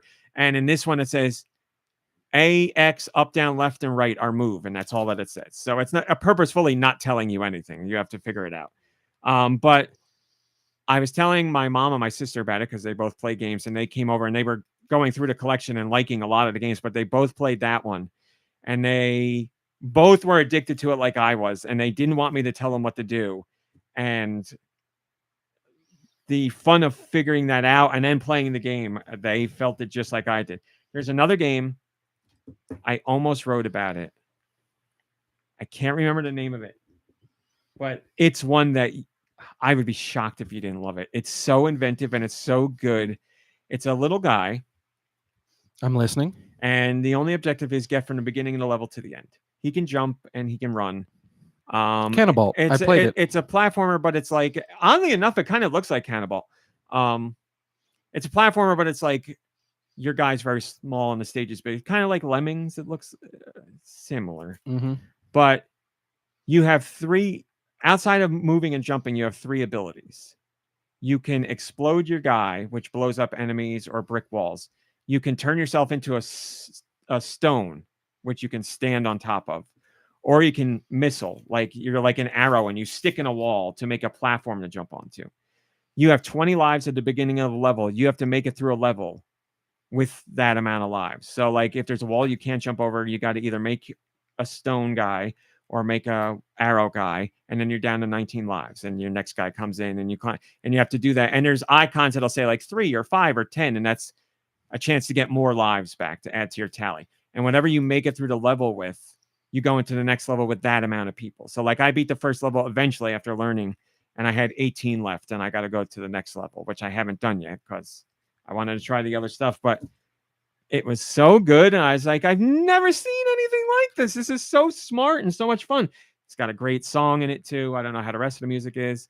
Oh yeah, the song in Mooncat. There's multiple songs that are all fantastic, but I wrote about it because it was like Anamoya. The song. I was like, this song's gonna make me cry, and this song like fills me with hope, and it's like beautiful, and it's wonky, and it's, I don't know what it, but the composer for the game, which I think the composer is Derek Yu as well. I don't know how do you to come up with one decent idea for anything is hard enough. To come up with 50 ideas that are amazing and soundtracks for all those games that are killer, I don't get it. I could talk forever about it. I've already talked enough about it. I will talk more about it next week, but from what I want to play nothing but UFO 50. I hate going to bed more than ever because I want to play UFO 50. I think about it while I'm working all the time. I get pissed off that I can't play it while I'm on the treadmill. All I think about is UFO 50.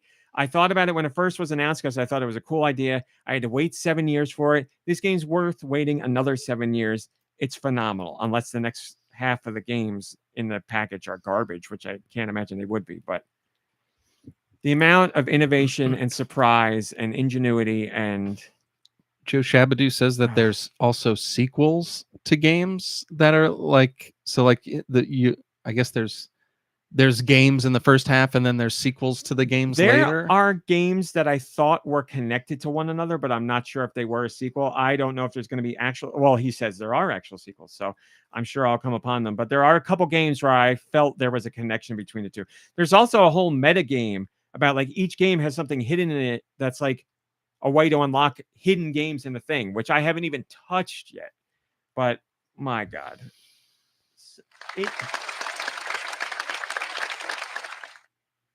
I can't believe in a year where I found my new favorite game of all time, I now have another game that could be my new favorite game of all time. Like and they're so wildly different. They showed like 1000 Times Resist is so far away from UFO 50, but that's the beauty of the game industry between those two games. And really, like, I'll end how I started.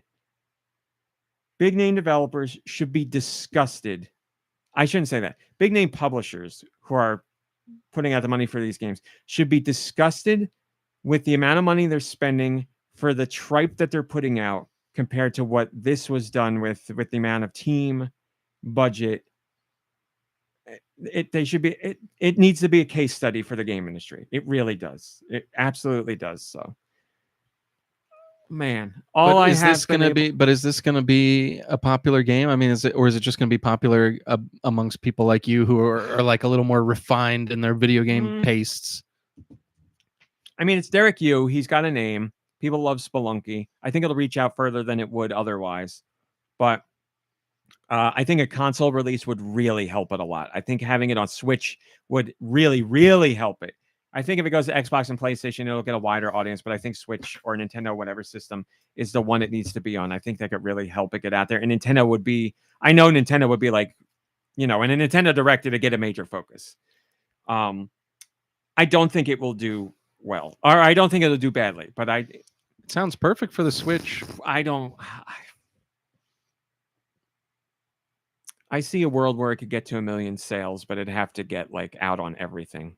I hope I'm wrong. I really hope I'm wrong. But all I've also thought about, besides being angry about how I can't play it as much as I want, is having you guys play it. Because like I said, I'm sure there's going to be ones where you're like, "Oh, this sucks." Next game. Are there I really like this one. Are there multiplayer games? Multiple, yeah.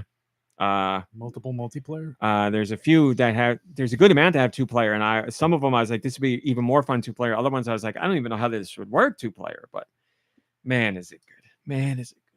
And that's that. I would love to talk about it more, but holy crap! Look into it, people. Really, it's good stuff. We have questions. Thank you for sending your questions, people. I appreciate it. You really loaded up that email. We're good for like a couple months at least, so I really appreciate that. We have send your questions to goninpod@gmail.com. Where? goninpod@gmail.com. Maybe I will. It can be about Nintendo, video games in general, or whatever the hell you want. I believe this is round 4. PT sent in an email question. Is it a kaiju? Oh, cool. Would you consider these kaiju? Number 1, the alien monster from Cloverfield. Never saw Cloverfield. Measures 240 to 300 feet tall, according to the wiki. It's probably big enough, right? That's gotta be. This is the thing. We're talking about Deux because Deux has things that you wouldn't normally think are kaiju that he considers kaiju, and things that you would normally consider kaiju not kaiju. And we've been drilling down into why he feels that way. It's been an interesting segment. Yeah, I should be asked more to be the definitive well, you have the unique answer on all these things, but yeah. And when he says drill down and to find out what my secret is, it's just, you know, whatever I like and don't like. It's not really. It wasn't. You know, if I didn't like something, then I considered it a kaiju. I mean, and if I liked something, it was most likely not a kaiju. That is one of the things. But you've been nice enough to like. You haven't stopped at I like it is, or I like it is. You have been nice enough to talk about it. I'm trying to be a little more open about this. Yeah, I've enjoyed it. So Cloverfield? Well, haven't seen it, so I don't know whether or not I like it. It's like, but imagine the size of Godzilla. I heard John Goodman's in it, right? Or is he in the different one of the sequels? He's in one of the sequels. Yeah. Okay. Whatever spiritual sequels. Then I guess yes, kaiju. I remember seeing that in the theater, and Lube like almost got sick because of all the like the shaky. Yeah. The steady or the shots, that I don't really. I'm with him on those. Sometimes those bug me. Yeah, you probably would not have a good time watching it. Mama Penguin from Mario 64. Mario's cannon height is 5 feet tall, so Mama Penguin would be roughly around 10 feet. Great question. I see. You saw a 10-foot penguin. Yeah, I mean, how do you say no? I wouldn't consider that kaiju myself, but obviously we know that I love. But it gets into that weird territory, like we were talking about in Attack on Titan, where some of the Titans are 10 to 15 foot tall Titans. Yeah, and it's like obviously some of the big ones I would consider kaiju, but how do you have? They're all the same race. How do you not consider them all kaiju? Exactly. Number 3, biblically accurate angels. Yeah, I'd have to know more about the Bible. 216 feet, roughly. Dang. That seems pretty big.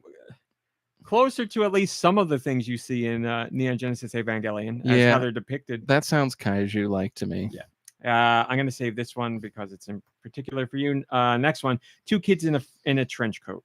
No. Your height may vary. Yeah, not a kaiju. And then finally, the weapons from Final Fantasy VII. Ooh, those I consider kaiju. Yeah, they're huge. He says, I guess there are no canon heights. The diamond weapon is at least close to the height of the Shinra skyscraper. So wait, like inanimate objects can be kaiju as well? We're just asking. All right. I'm just asking questions. The weapons. Well, The weapons are... they're not. They're yeah. just called weapon. They're not they're inanimate they're objects. living. They're okay. they're like big So they are monsters. They're creatures. Okay. Yeah, they're giant monsters. It has to be a translation thing, because they're called weapon, all caps, and like there's 4 of them, You but they're spoony just bard. called weapon. They're not called weapons. Translation I showed you today. The Aerith one. Oh yeah, that's really funny. Well, that's all of them for this round. So there you go. Also, you can join the Patreon. Dude, did you know that you can join the GoNintendo Patreon? I did know. For $1. For $1. Rick Fillet did. Thank you, Rick Fillet. And they asked this question. Hello, podcast crew. I've added a lot of phrases from this podcast, our podcast, to my everyday usage. Examples include referring to free things as being available at no additional cost, and saying peace and love in reference to things I don't particularly enjoy or like. It's a great way to do it. As well as soundboard clips like Billy's.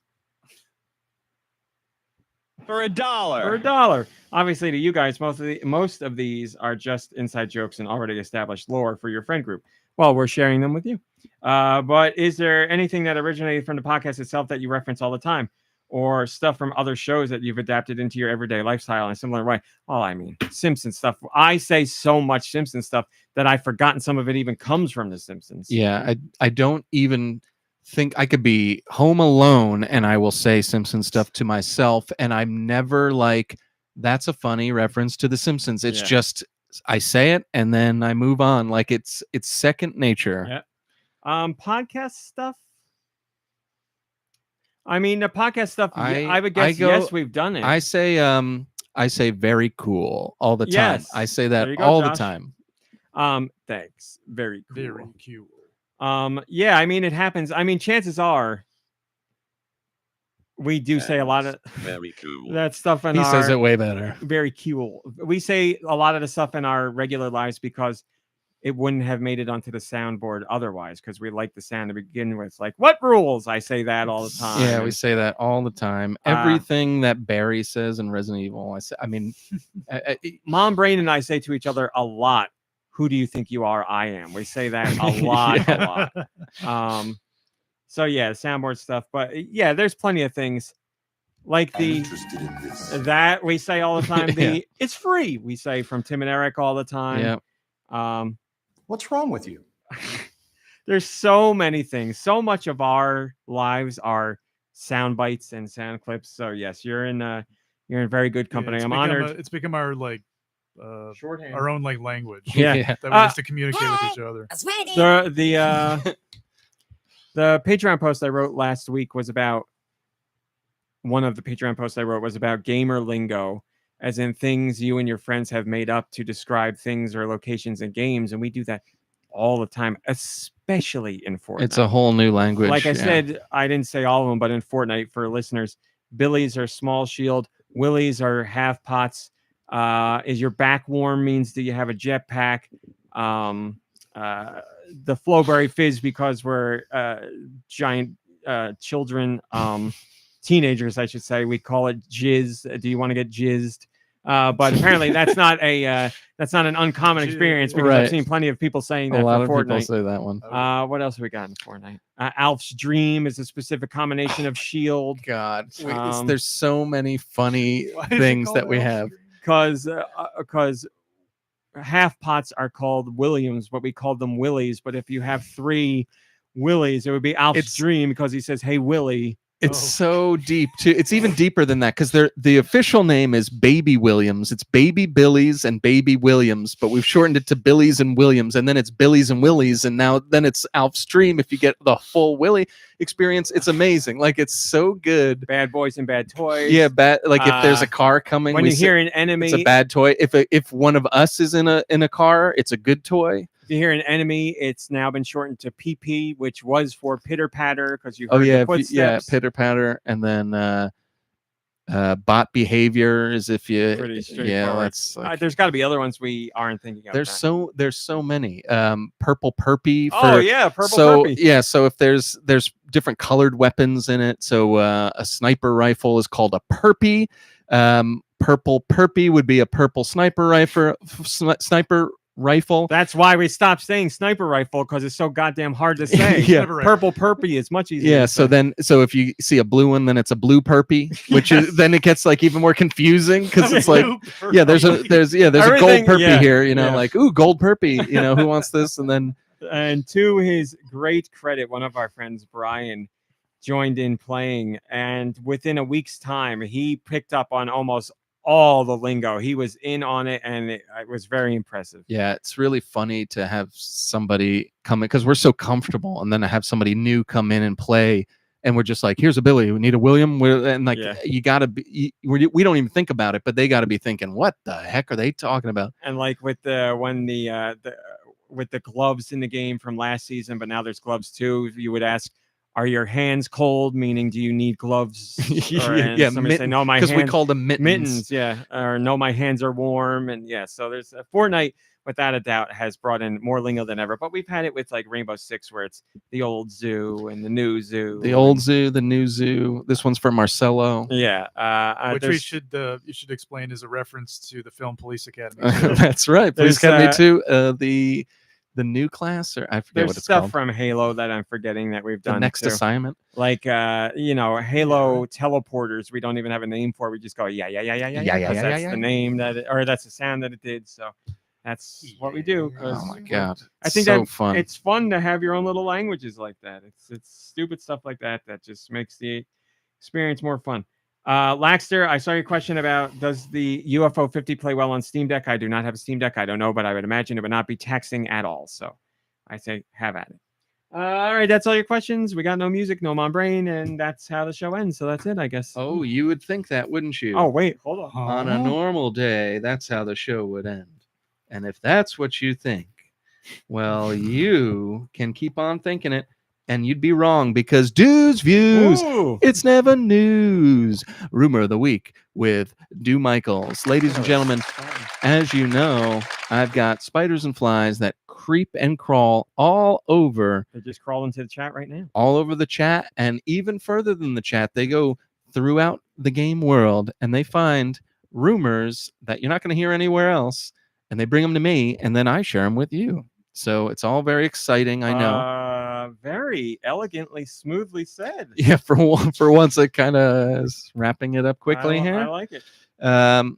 I do have a note here from Chief Spider that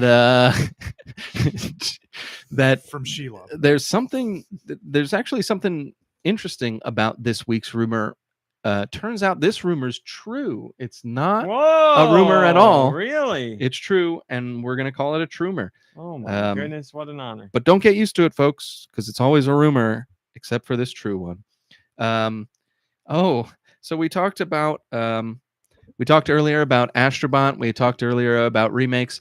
Kind of interesting that we talked about both those things in today's show, because it says right here that Sony is working on an Astrobot remake. So the potential game of the year that just came out a couple of weeks ago is getting a remake, and it's going to be bundled with that new PlayStation Pro. If there was ever a Spiders and Fly rumor that I would believe 100%, this is the one. You said it's true, so it's true. But it's true, people. Yep. No matter who told me this, I would believe it. But what's funny is, like, I mean, if we can get real, yeah, these are silly. But, 10 years down the line, this one might turn out to be a true story at some point. You're giving yourself way too much leeway. 10 years. Yeah, right. Say 5 10 years months. tops.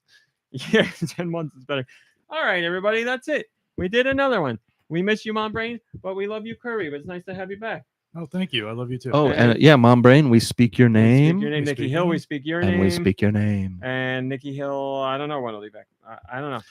I don't know what's going on. He's having too much fun in Dollywood. That's what it is. Oh man, he's probably eating so much amazing food. Yeah. The food I've seen at Get that hot park. chicken. Yep. Actually, oh my goodness. when I was in Tennessee earlier this year, I was kind of disappointed with the hot chicken we got. Oh. I'll save this for the after show. Speaking of hot chicken related things. Thanks for watching. Thanks for listening. We'll see you next week. Goodbye, everybody. Goodbye. Goodbye, everybody. Goodbye. Chili's. Baby back ribs. They have their Nashville hot chicken or something, whatever. But there's a secret menu item that you can get that sauce on their mozzarella sticks. Oh my goodness. I suggest you try that out. It wasn't my cup of tea. I didn't hate it, but it was okay. I'd rather have a regular mozzarella stick. Yeah. Mom Brain, Danielle loved it. Oh, Loved it. Was it a? And they like drenched. Oh, it's not like a dipping sauce. It's like No, all over the. Yeah, they just behind the scenes when it comes out. Did pour you eat it? over. Well, you. I ate it fork and knife. You. I'm sure you're not a marinara dipper with mozzarella sticks. I am not. Okay, then never mind. I was going to ask. Would people? Do they still serve it with a marinara? It came to with dip it, in? yeah.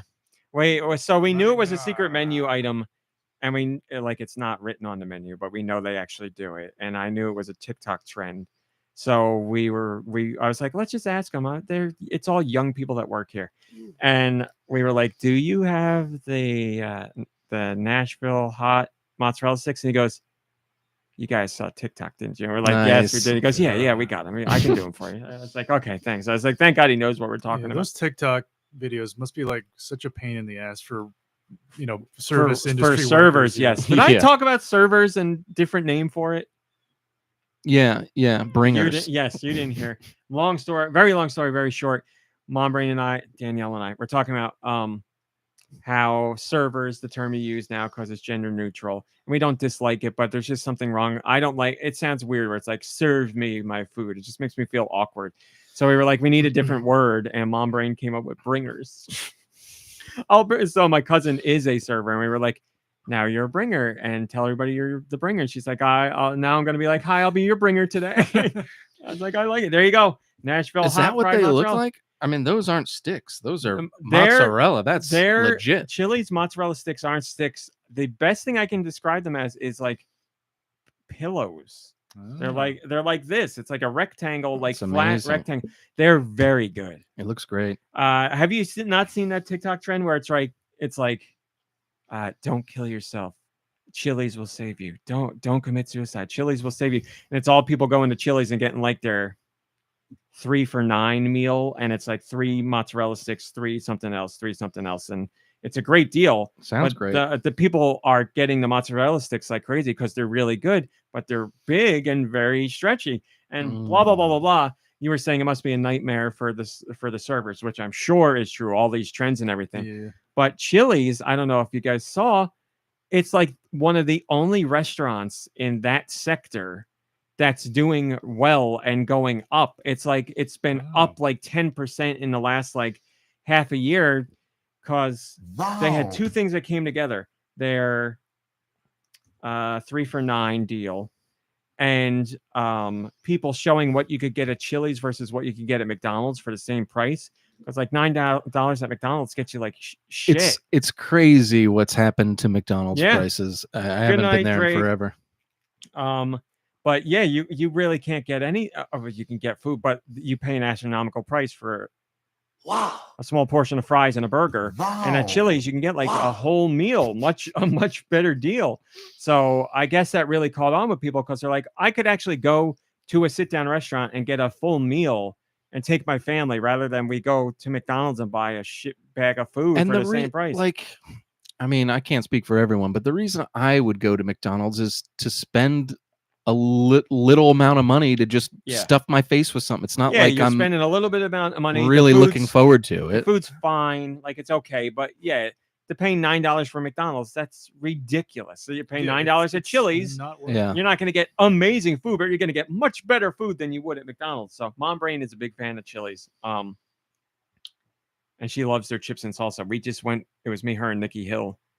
We went. He got some meal. I forget what he got, but she just got we got the mozzarella stick thing, and she got chips and salsa, and just ate that. And we spent it wasn't even $40. It was a great amount of food for not a lot of money. So go to Chili's. Hi, welcome to Chili's. And the other thing I was going to say is grocery outlet. You're talking about. Wow. You're saying how great their prices are and how much better their prices are than other places.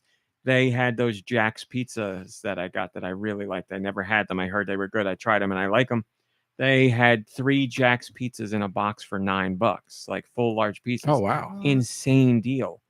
Can't find anything near that good anywhere else. Walmart has 2 Jack's pizzas in a box for, it was $9 and change. And I was like, man, you're getting a whole other pizza at grocery outlet. And I can't find that deal anywhere else. $6 or $9 for 2 pizzas is still not a bad deal. But now that I know grocery outlet's going to give me one more, I'm like, screw you, Walmart. No way. Yeah, seriously. Oh, they're so good. Grocery outlet, Aldi. That's all you need. Go to those places. All right. I'm going to piss my pants. This show's over. Thanks for watching. Thanks for listening. Play some games. Hang out with friends and family. Rest, relax. You deserve it. And don't hold in your pee. Where's the thing? Thanks for watching. We'll see you next week. Goodbye, everybody. Goodbye. Oh, yeah. And